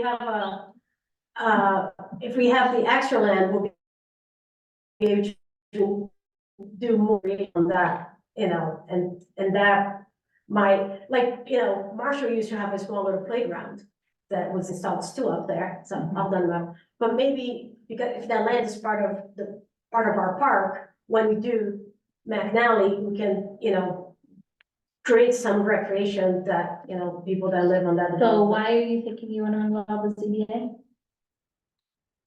ZBA? Well, because this is a requirement from the ZBA. They have no, and I understand that, but because the town rejected it, they have no, they don't have a way to hold Benjamin Builders, Gary Lorden. So I'm not think this is a hostile or like holding anyone. I just think that the conversation was there, the conversation is fresh enough that maybe if you talk to the parties involved, they might be willing to, that sounds good, let's do this, because I do believe they went as far as registering a deed. Is creating a deed for the parks. They did create, so when we brought it to, I shouldn't say when we brought it to, when it was brought to the town, a deed had been, like basically a draft had been created. Right. And that's what would have been submitted, if the town had passed it. Right. So I don't have a problem with it, asking for it. I just don't know if I think the chair of the ZBA was, you know, some of his final comments was to Mr. Blatt was, you know, Well, I think this, just as it was that they have to keep coming back to the ZBA for different things that happens on that development, this could be a thorn in their shoe because, you know, something didn't go according to plan and they might satisfy the members of the ZBA if they make that piece of land to the Parks Commission, and then voila, we have a little more land that we can do more with McNally. However, we should go about pursuing that parcel, I'm in favor of. Okay. Whatever, Whatever the means yeah, are. whatever the means are, Okay. I'm in favor, because I think it's a useful, Okay, useful piece, whether it's parking or it's a. and it means, Okay. it can be even, yeah, for rearranging the parking. So Say, just for clarification, you're not asking the ZBA to change the requirement to make them gift it to us. You're looking to have discussion about voluntarily gifting that section to the town? yeah, Sound like that's what they were. that Doing. sounds like that, I mean, the girl, that was their attorney. she They're, literally said, you know, They were if trying the town, if it the was town an takes it. agreement, so the way that came about was, it was, you give this, the ZBA made, an agreement with Benjamin Builders and Gary Lorden, that if they do this, they wouldn't require this, and I think it was something around granite curbs. If they donated this to the town, they weren't gonna require this. Well, it fell apart when ZBA did not have a conversation before entering this agreement, so. Right. You know, whether or not I have gone through this, I actually emailed Mr. Blatt earlier this week after I watched that, because although there was a lot of accurate information, it wasn't completely accurate on how it went down, and I just wanted him to be aware of where the Parks Commission stood at that point, because I was on the commission at that point, I'm the one who gave the presentation. I can't figure out what the incentive for them to hand over this property now is. I have no problem asking for it. So that's So- the ask right now is, That's fine. I don't have a That's problem good. with that. But- Is there a bus shelter on there still? Do we know? And so the only thing that would be on that property that would be coming to us, because the playground has been removed, is the bus shelter. okay, No, is that, because the playground has fully been removed at this point. Oh, yeah, playgrounds. yeah. Has there been any discussion of the concept with the Board of Selectmen or town The- manager? The select board, no, like, share more of your thoughts. Well, because if this is gonna be gifted to the town meeting will have to vote to accept the gift. Right, right. So So- it seems to me we should at least, Well, but we can put a warrant in town meeting, for a town but I meeting. think we should do the right thing and at least let them know that Yeah, we're well- looking to, First step is us. yeah. So, you know, I wanted to get, you know, is this what we want to do we have interest? And if we do, you know, because it's not a straightforward, you know, Right, it's really figure out if they truly have an interest on that or not, and how I could approach on that. okay. Figure out that, and then, you know, if we see ways of that, then yeah, this would need to be a town meeting vote. Okay, I think it doesn't hurt to have the conversation. Yeah, definitely. So, but is this a yes for us? You're interested? If we get every. Conditionally interested, yes. Conditionally interested. I reserve the right to change my mind up to the last minute, yeah. Do you have any reservations, Anita? No, I mean, I'm not familiar with the parcel. Sure. You know, so I would rely on instincts from the rest of you in terms of whether you feel it's, you know, would be a valuable Yeah, asset. Karen, do you want to bring it up with the access? Well, we don't need to do that tonight Okay. for the, you know, for that Yeah, purpose. I mean, it literally, it's just a rectangular piece of land, and I can be honest with you, this is how I ended my email to Mr. Blatt. I said, Thanks. It's a flat piece of land, 0.8 acres. yeah, and it was the playground that was the concern, because we had asked multiple times in that playground for certification of that it had been inspected after it was put in, because it was actually put in by the builder. And I believe it was assembled by the builder, and then the certification of the material on the ground, and we never got any of it. That's where this whole thing came, where the sort of the standstill came on it. That, you know, the Parks Commission sort of felt like we couldn't accept this. But this is what I said to Dave Blatt in my email. I said, if that area had been in front of us today, I think we would have tried a different angle. One that would have donated the land to the town without the playgrounds. And I, you know, to use for a Marshall Park expansion, because the renovation, McNally Park expansion, because the renovation of McNally wasn't on our radar back in 2018. So I think we would have gone about it slightly different, but we were never given that opportunity because the ZBA made decisions without including us on it. So I don't have a problem with it now. Like, if there's no playground on it, I don't have an issue. Okay, so that was all the ask was, so I'll work on seeing if there's a way what can be communicate with, Okay. Okay, all right, so now let's go back to market about renovation cost estimate. Do you No, have thanks. that? Let's not do that. All right, so we got the renovation, so this is based on the, on our, what do you call that thing? This is based on the schematic design. And we knew it was gonna come back at least $1 million more. Do you have to have a because copy of that? I have one. Will you just so he can follow along? And they came back at least $1 million more plus another $1 million more. Or about a million more, So being a smart guy. the main, what I had hoped to have, and when you do the breakdown based on the cost known to us, based on the previous, costs, the biggest jump that has been is there is a lot of added earthwork done throughout every aspect. And the next thing is, we had hoped that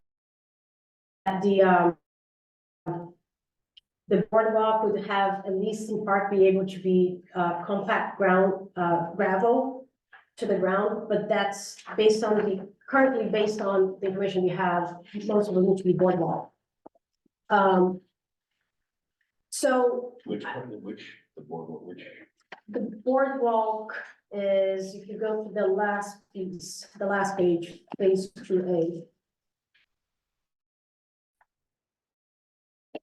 The extra bathroom also, it's more than what we had. And there is the little bit of, so it adds a little bit, and then there is the 20% contingency cost. That if we truly break ground now and if we do the break ground in July, those two items wouldn't apply as much. Because there is an escalation to midpoint for 1.5 years, and this was just done now. So the next, now that we have this is the information that Heather needs in order to create a town warrant for town meeting. The one piece that I was hoping to have had that might raise is the RFQ sample for bartering, and I have not been able to find one. Yeah, did you get my response to your? Yeah, I have never seen that used. right. He said that he has, and that would be one that would actually help.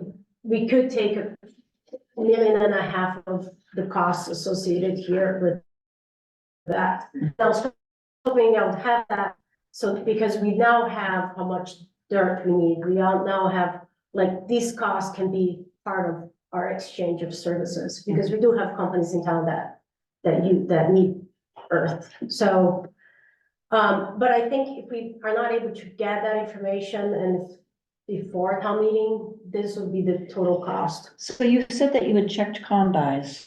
I did, but it's not easy to search for. It's not, but I'm wondering if, you know, if, I don't know whether we can do it or Heather's office needs to do it. But the, you know, check with the state. Who in the state? So if, I don't know if it'd be the Inspector General's office, they do a lot of the construction related things. And, so I think it would be their office and they always are willing to take questions and provide advice in advance, to the degree that they can. Okay, so it's the inspector. Inspector General's office, procurement. And, they also have I assume they still have it. They used to have a program which they call the Attorney of the Day. And you could call and ask, you know, legal questions or legal related questions to, you know, the individual who's assigned that day. Might not get an immediate answer, but, at least you could put that forward. But I would first try to probably to see if anyone, you know, in the general sector, Right. the switchboard there is great in terms of helping you decide who best to speak to, Okay, or they used to be. no, it probably is. The other big piece that added the cost to is there was a big change, is how we're doing the stormwater management. With the underground,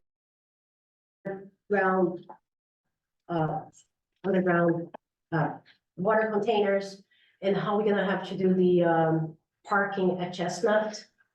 Because they're basically gonna bring the Chestnut, level that all the way into the parking, so it'll be at other feet, so so that is extra cost.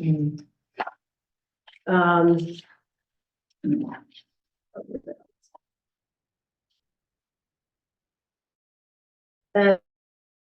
And yeah, so.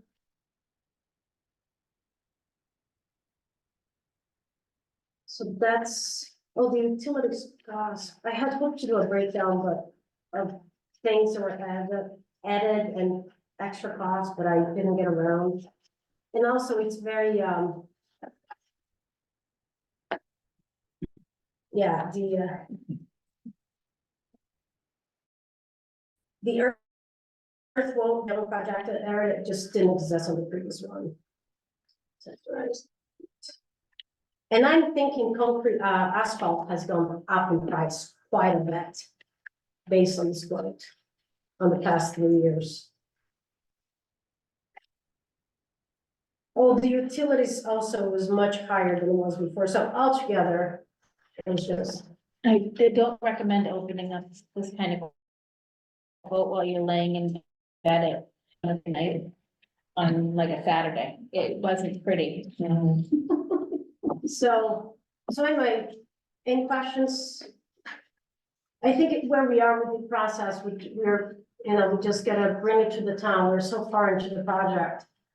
We're bringing to the town, where I don't know, well, Heather is, if she's going to recommend to be a data exclusion or not. And we gotta be ready for that. So are we prepared now that we have this substantially higher quote?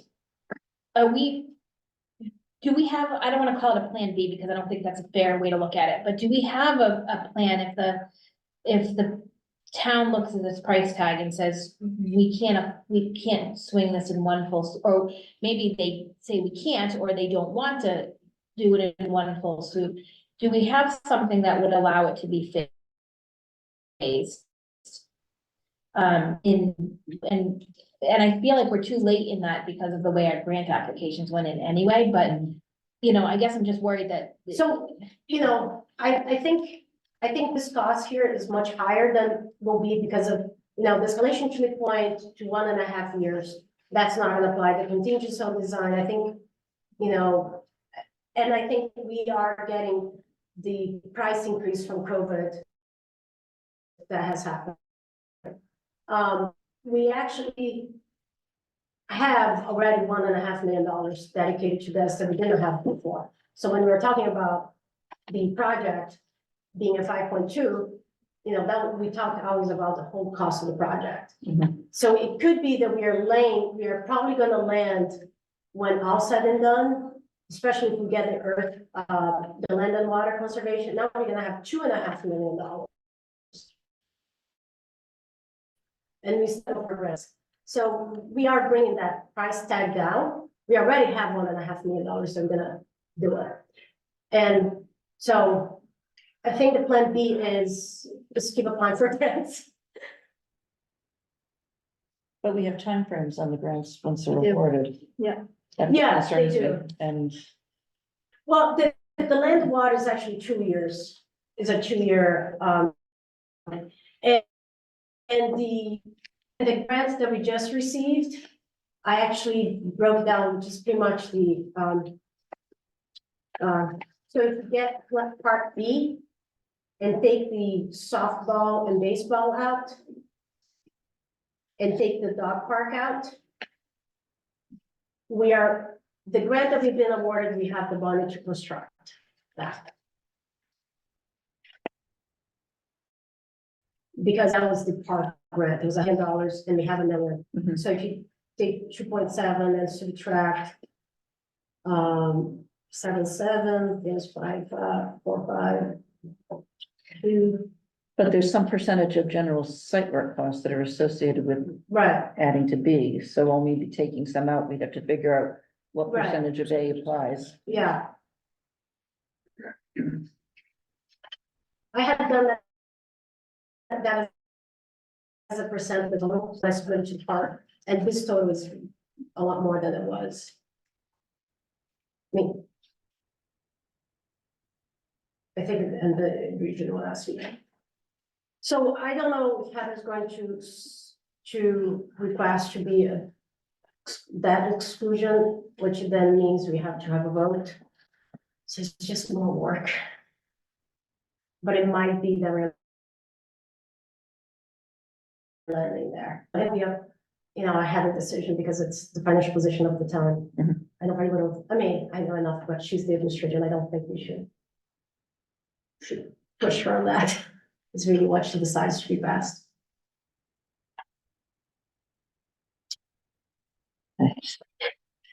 Mhm. Any other thoughts? I say we need to keep going ahead. Thank you. That's good. I mean, I think we should be putting brakes on it by any stretch of the imagination. I think we need Yeah. to, we're not getting this far into it. We're not having put all that work in, and we're not gonna lose $500,000 and hopefully another $1 million will come in that grants. So, no, I think we need to keep moving ahead and be strategic in how we, when we're talking about things, to make sure that the residents understand and where we're going, what increase, why the increase, so that everybody understands it and isn't. Yeah, just, and some of these things are gonna be easy to point out because, pavement. That plan has not changed. The area that we're paving is the area we were paving before, and that's an easy to show price increase. Yeah. And, there was more than 20%. That's the weird thing, the way it has happened with COVID is it has not been your usual inflationary price increases. Some prices have gone off the rails while others have not. We're not including the dog park in any of the grants that we're No. going for so far. Because we talked about doing that as a separate grant. Right. And now that I have more details on that separate grant, I don't want to do any more work on that dog park because their requirement in grant is that the design, like the initial design stuff, is you have to apply for both pieces of their grant. It's not one or the other. You can't bypass the first one. So I just want to make sure that we're not including that in any place, because once that work gets started, I don't think we'd be covered under that grant. So I am gonna pull that up again. And I think that one is open year round. I don't remember Yeah. off the top of my head. Okay, pretty much, I don't know, look at that. Discussion on Lake Shirley parcels. Do you have an NHS project on here? Oh, yeah, Chris, did you? I guess circle back to vote again and see if we get those kids to. Okay. But I'll reconnect again. Okay, Maybe that historically, doing some of the historical research. that would be, because that would be really good to have some of the historical information out. Okay. All right, Lake Shirley parcels. We just didn't, you know, You did? really, it would require the town. But Joe Sinclair, they went to town council to ask if the transfer would indeed need a vote of the chief, Yeah, we need. legislature, so that was town meeting vote is required. Okay, But just time. that was a long answer for two. He really cites a lot of law. I know. Okay. So. I think this is the kind of thing, I was thinking about what Renee said. The past year or not, I mean, I was talking with a resident, I actually exchanging emails with a resident who reached out to me, and I appreciated that she did. She thanked me for being willing to go out there. And she's a senior. And, just the thought of, thinking that our seniors could get in the Mark bus that we have and go to spend a couple hours on the lake environment that's more friendly than the town beach, where, it's really just like a beach, more like, And rather steep at that too. right. That's more friendly just the thought of that, it makes me feel like, yes, it's worth to try to explore, something like that. It's definitely a benefit to the town. And we have these parcels, why, are we doing something? And, and we always do things the right way when we work or with residents, we always have done it. And, but I'm thinking about what Renee said is like, let's get this title clear. Like, I think this is on the Slack board, I took a lot of notes last night. I I wasn't. saw- willing- I heard, and I wasn't even sitting next to you. I wasn't willing to speak last night because I want to have facts in front of me and I want to have a chance to think things through before I'm actually going to say anything. But there are a lot of statements made by the public that were there. And, some I don't think we even need to worry about tonight, but I think the key takeaways that I have from last night's meeting is that at this point, I think that what we should do is rather than have the Parks Commission try to push the tie on getting approvals for us to take the land over now, and then do the due diligence and the methodical, analysis of what viable options would be.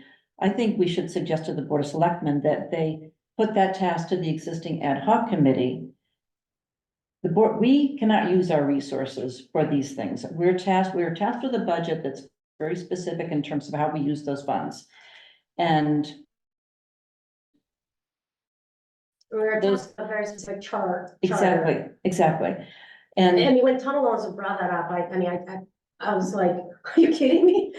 it's, I think I would ask the Board of Selectmen to say to the land use committee, ad hoc land use committee, that we would like you using available funds within the BOS or perhaps town manager available funds to, look into the title search. Do we have clear title on that particular? So we have done that, and they have worked with the town council. Town council said, yes, we need to start the process, but it is doable. I think that's the first step. Okay, so they've already agreed to do that? They haven't agreed to do it. The town council has made the assessment that, yes, Okay, the title can be cleared. because we can't use our funds to do that.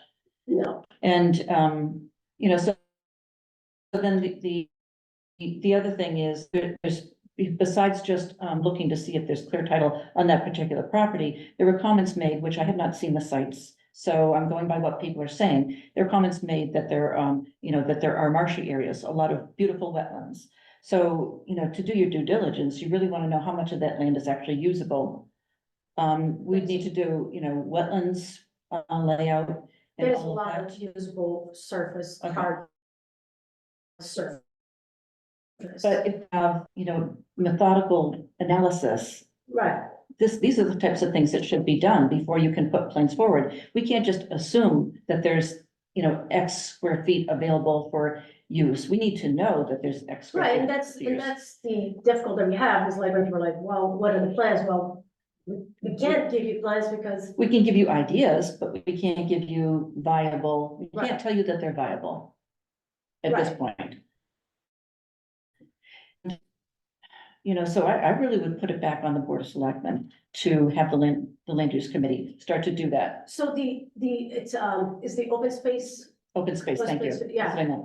So I don't know how much they're willing to do that. They are also chartered with doing, I don't think they're chartered, I don't know how they work conceptualized, if you will. If it's not the charter, it's the laws that created them. And I think their role is for advising on the land, we can probably look it up. It was just, 7-year window, whatever the plan, so. Overview, yeah. This new open space recreation, no, doesn't talk about, I will. Recreation plan, Oh, it's probably in our, recreation plan. no, that's, But that aside, I think it was the chairman of the Board of Selectmen last night who made the statement that there have been no appropriations for funds to do the work that's necessary for us to really figure out what can be done. right, That was a true statement. right, And so I don't know how they can expect us as the Parks Commission to go ahead and start to give them the information they're looking for without funds being available. Now, whether this is a dead end, I don't know. and that's where, I mean, and that's what I don't wanna us to land. I think this is an important thing for, open space and recreation in Lunenburg. I think that's something that's overdue for us to pursue and figure out what we can offer. Mhm. And it could be that we end up with saying, oh, we don't think that is a viable option, that could be where we go. Mhm. And I don't want this strong resistance from a very well organized, group of people Mhm. to prevent us from actually doing our due diligence work. Yeah. And that's where I feel afraid of doing, putting back anyway, so that's my concern is, Well, we can't really do what they're asking us to do. no, we can't. That's a definite. But what I heard a very clear request or instruction, whichever way you want to put it, last night from the Board of Selectmen, that we should establish a site visit where there would be the open space group, there would be the Parks Commission, and there would be Board of Selectmen representation. And I think that we should do that because by everybody going to the site and seeing, it will give people really the scope of the methodical analysis that does need to be done before anybody can develop any Right. kind of reasonable concepts. Right, The sooner we can get that done, the better. I know weather isn't in our favor right now.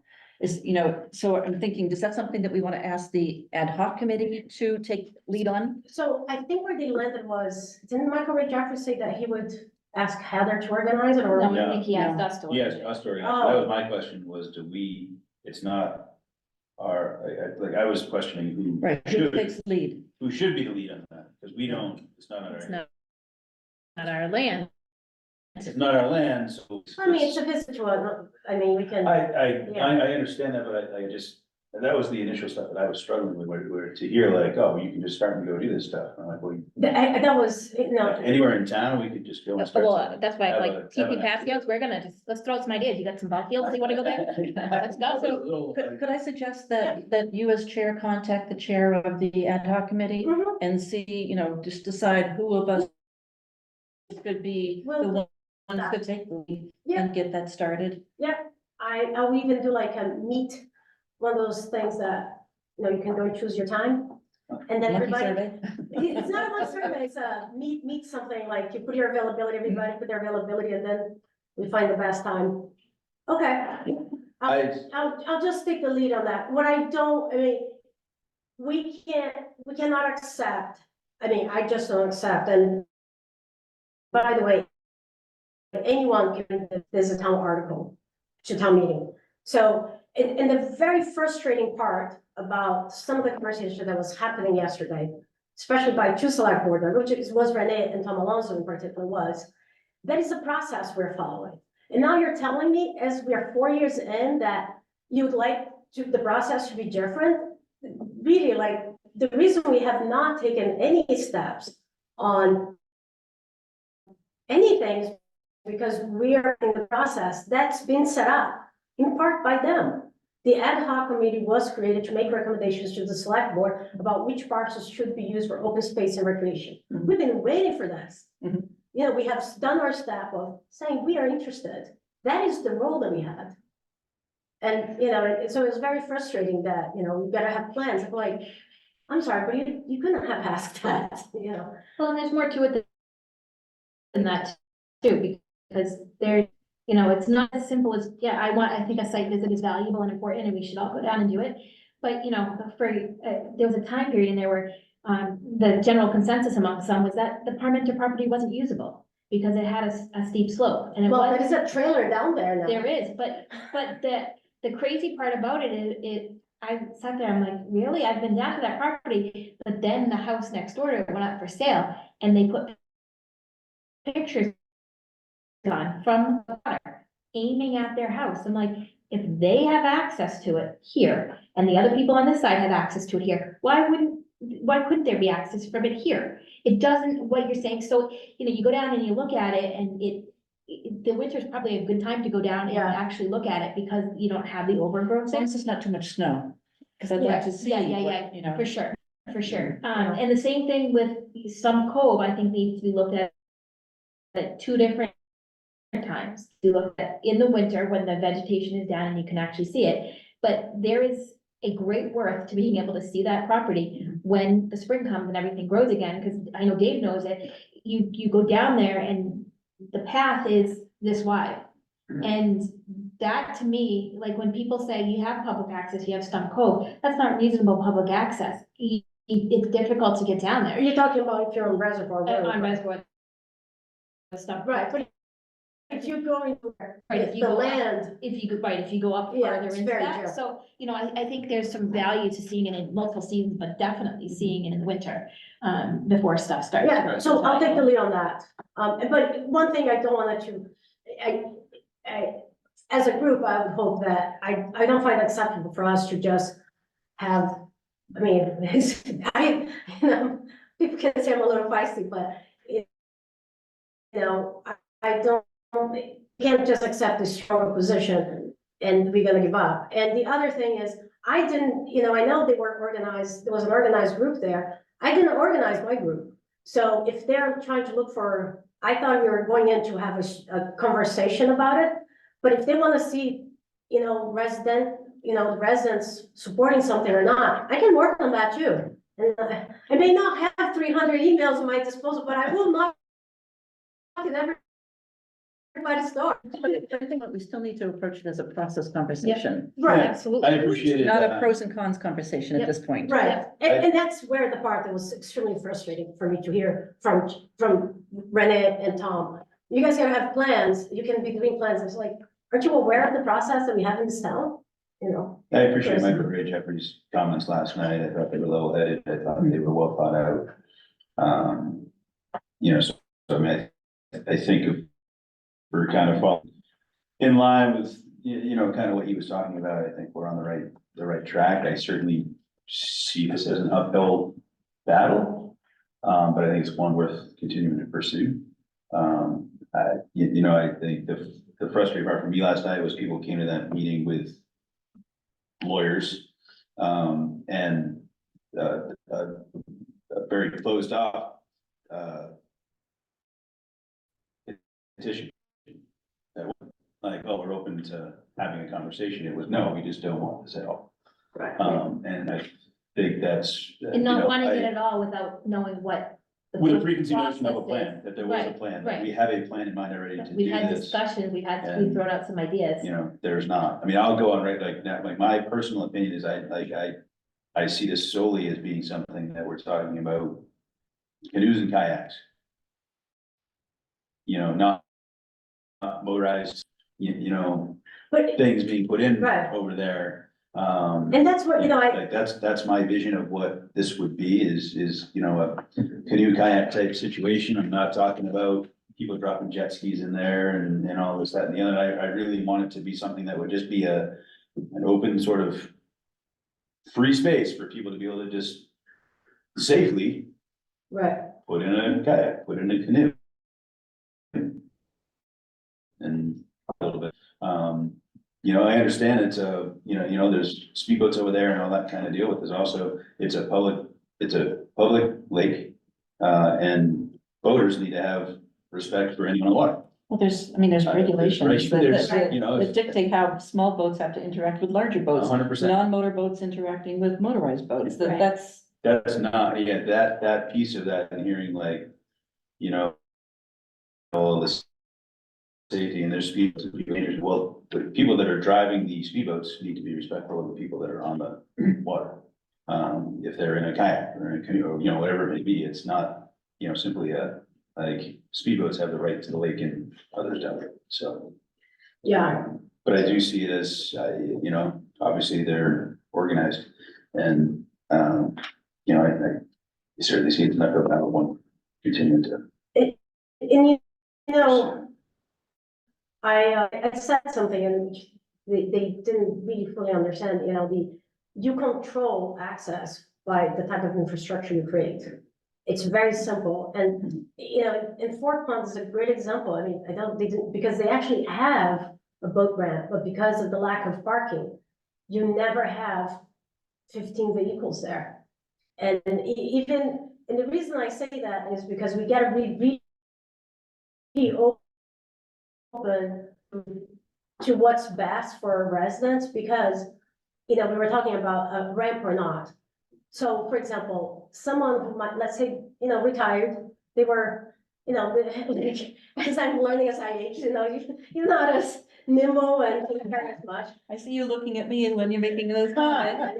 You know, all of us, you know, you know, but I can see, you know, someone who likes to fish and they have a little canoe or a little boat that has a little motor in the back and, you know, having a small little ramp that allows for someone who doesn't have a lot of mobility or strength that would like to go fishing, you know, like, it would be nice to be able to offer something like that. Again, we're not extending to, you know, big yachts or anything, but Did they say too, there's a 10-house development coming in? It was proposed. There's something, I guess, being proposed across. So like that's in my Right. mind, so now people are just gonna walk down to get to the water anyway, right? You know, So why not formalize a space which they would safely be able to access the water from that 10-house parcel? and maybe if it's gonna be a subdivision, in the planning board process, they might ask for a waiver and maybe the planning board could, work something in there to help us out.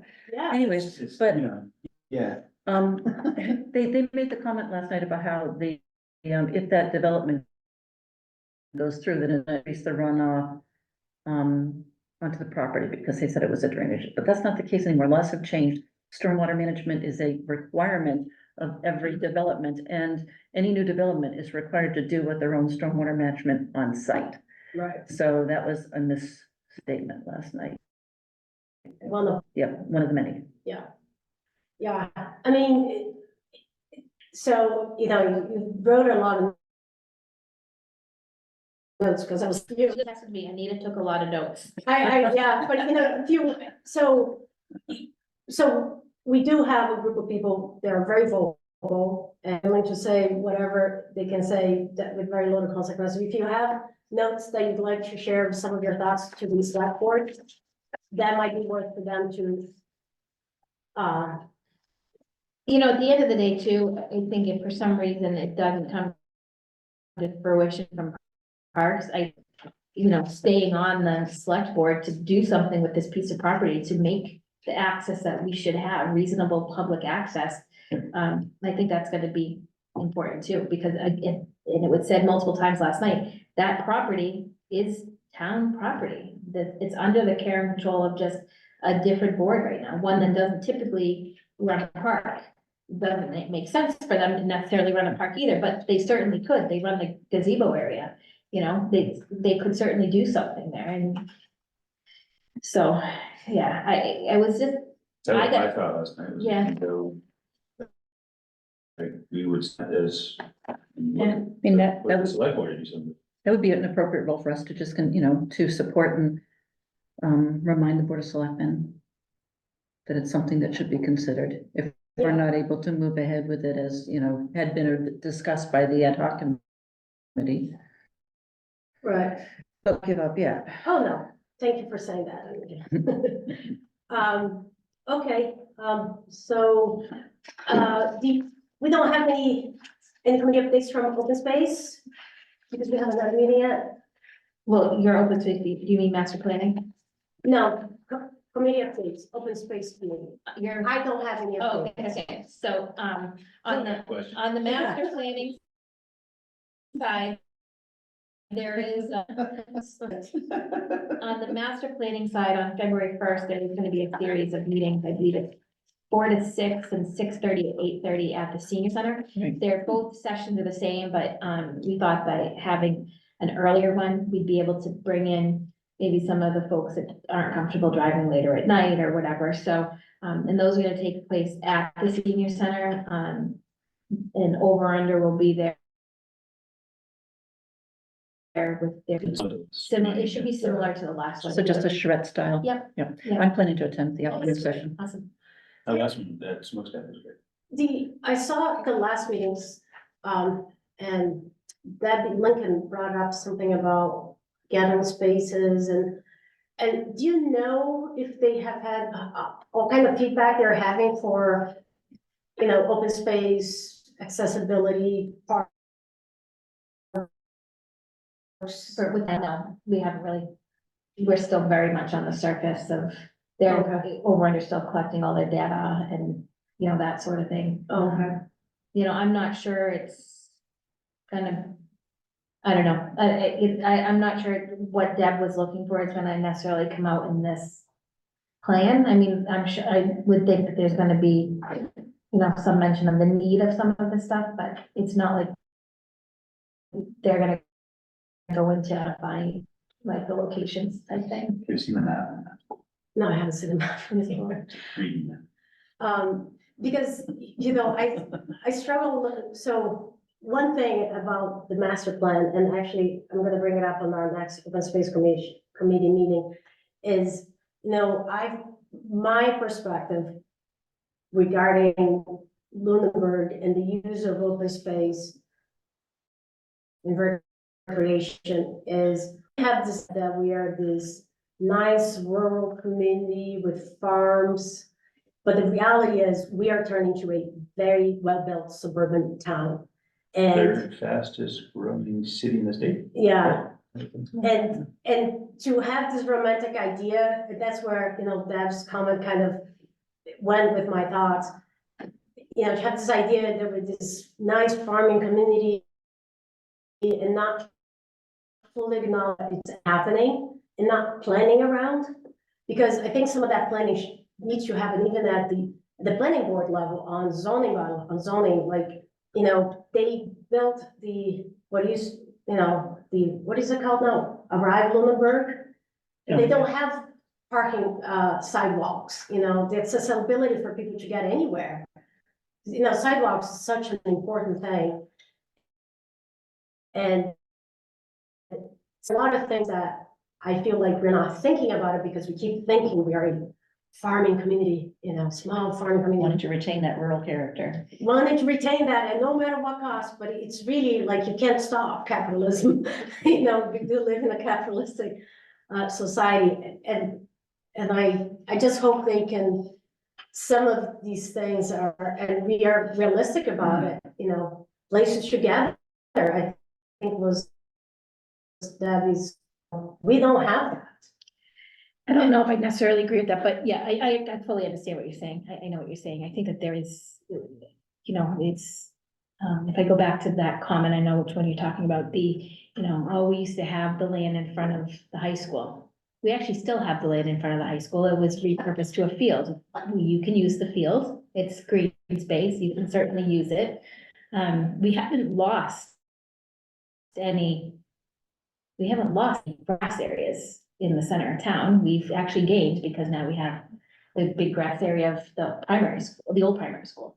You know, we're never gonna be able to create, I think, some of the, open space that I think people are looking for, you know, like Deb Lincoln is for some of these, you know, big activities. I think she's literally looking for, to have a town with a huge town common. Because I remember saying to her a few weeks ago, you know, look what the town of Holden's doing. And her response was, well, the town of Holden has a common. The town of Holden doesn't have a common. That's correct. And, you know, I grew up there and I knew that, and I was like thinking to myself, where's the common then? But, you know, I think that there's, I think that, you know, as the master plan works its way out and we get a better idea of what people in town are looking for as well to create that plan, I think then we can sort of build off of that, and if there's anything we can do as a Parks Commission to help foster that, we can. I just worry that what people are looking for is not realistic.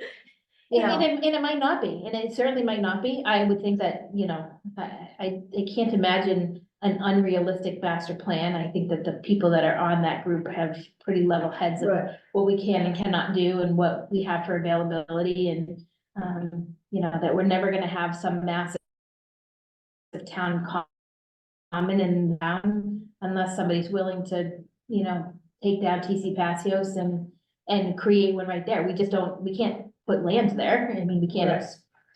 Yeah, so I don't know. It'll be interesting to see the way it plays out. I'm glad that you're going to the February meeting. I'll be there as well. Maybe both sessions. I have to work the whole day, but. so the next item is chair updates. The only update I have is baseball asked to meet with me and Fred, talk about 12 for the upcoming season. And I looked at a few different things that we could do. One being, they have these temporary fences that you put basically a stake in the ground with, you know, the base is always there, so then you can change any field, larger field to be smaller. And I thought that way we could use any of our existing fields to use for ball. But when we got to the meeting, their idea was different. Their idea was, we have other locations we'd like to explore. And their top options were TCP ring and at the farmer primary grass here. And I said, you can, we just don't own it, we can't help you with that. But Chris Ruth was in the meeting and we walked there, Chris Ruth was gonna put a request with town manager for them to use here as part of for T-ball. So that's the only update that I have that happened, it was not necessarily. Okay, interesting. Yeah. All right, any public comment from the? Well, did anybody look at the minutes that I uploaded? Oh, So yes. October minutes are already approved last. Nope, the October 11th was, this is October So 18th. The meeting minutes in October. 18th. I didn't think so. Maybe there was a mistake on my end. When I looked at the, Yeah, pretty sure, when because I looked twice I at it read the yesterday. December minutes, it said, There were two meetings in October. One was the meeting appointing Anita, and then we had a regular scheduled one. And I thought we approved the minutes appointing Anita, but we didn't approve the other set of minutes. Let's do say we approve the October 18th minutes. right, that's. Did it say October 11th too? No, so is that just a typo? It's probably a typo. So let's not approve anything. Let me go back and. That's right, that was mine. Okay. Because you sent the October 18th minutes, Okay. but the December minutes said we approved the October 18th minutes. Yeah, and when I looked at the agenda for, when I looked at the agenda,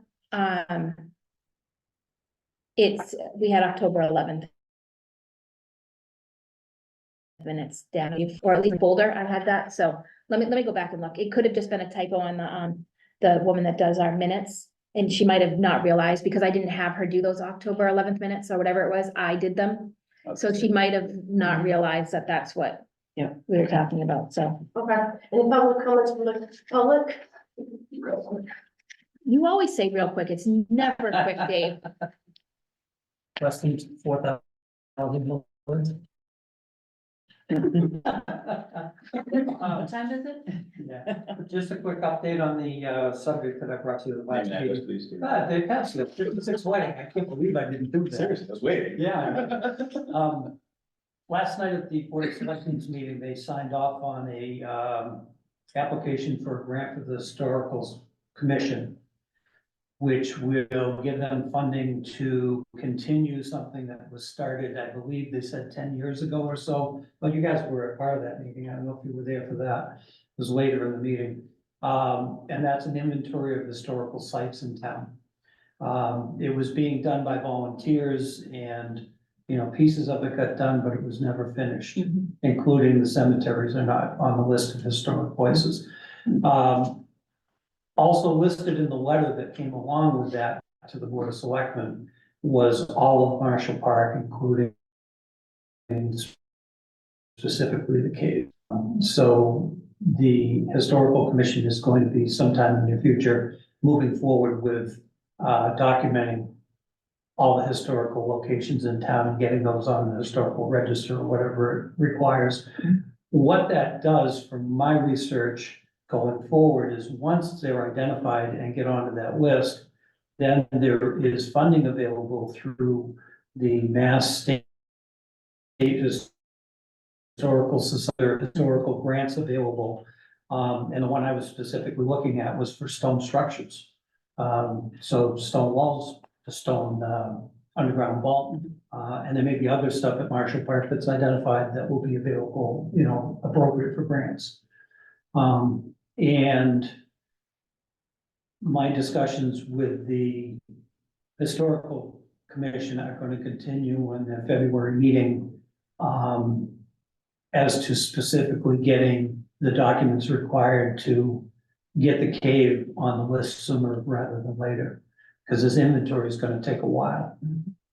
So that's where it stands at this point. I told you I'd keep you guys up to date on it. Yeah. I got a message today that the chair would like an on-site look at it before the February meeting. So if you wish, I can send the chair or anyone of you a message when we plan to be over there. And we may do it with the firefighter that was over there a year or two ago that took a lot of pictures, and I just think it's safer if we have somebody like that there. And I'm thinking an attic ladder that goes down in that hole instead of sliding down, being pulled out. I'd love to go to that site meeting with you. I'll let you know If I what's can. happening. I had mentioned that by the end, next temperatures are gonna moderate again, so that might be an opportunity. Just the mom had on me just reminding you that although the concrete's been tested to see what it can hold for weight, the structural integrity of that cave has not. So anybody that's going down there is going down on their own Oh, yeah, yeah. most definitely. free will. And I'll tell you honestly, having been in there 65 years ago, and partway in there in the last 2 years, I personally am not concerned. Okay.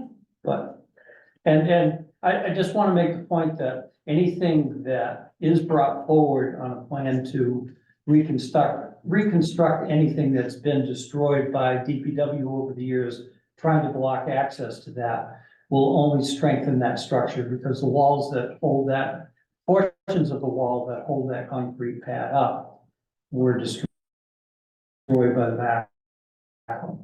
Get back under it again, and it's gonna be even stronger than it is right now. And the final product, if we do move forward, will be a secure site. Okay, thank you. Thank you. Interesting. So I will make a motion to adjourn at I was gonna 9:24. ask if there was any public comments from the board. No, there's none. I'll make a motion to adjourn at 9:24. Second. All those in favor? Aye. So we didn't discuss upcoming meeting dates, but Oh, You know what that is, right? More or less. that's, well, we can just make that. Meeting That Lisa, would be February 4th, February 20th. we usually do third, yeah, third Wednesday, sorry about So that. February 21st. Are you home, Chris? That's school vacation week. Yeah, we're not going. I have a basketball tournament at the end of that week, but it won't start on the 21st, so For you or for Helen? no, yeah.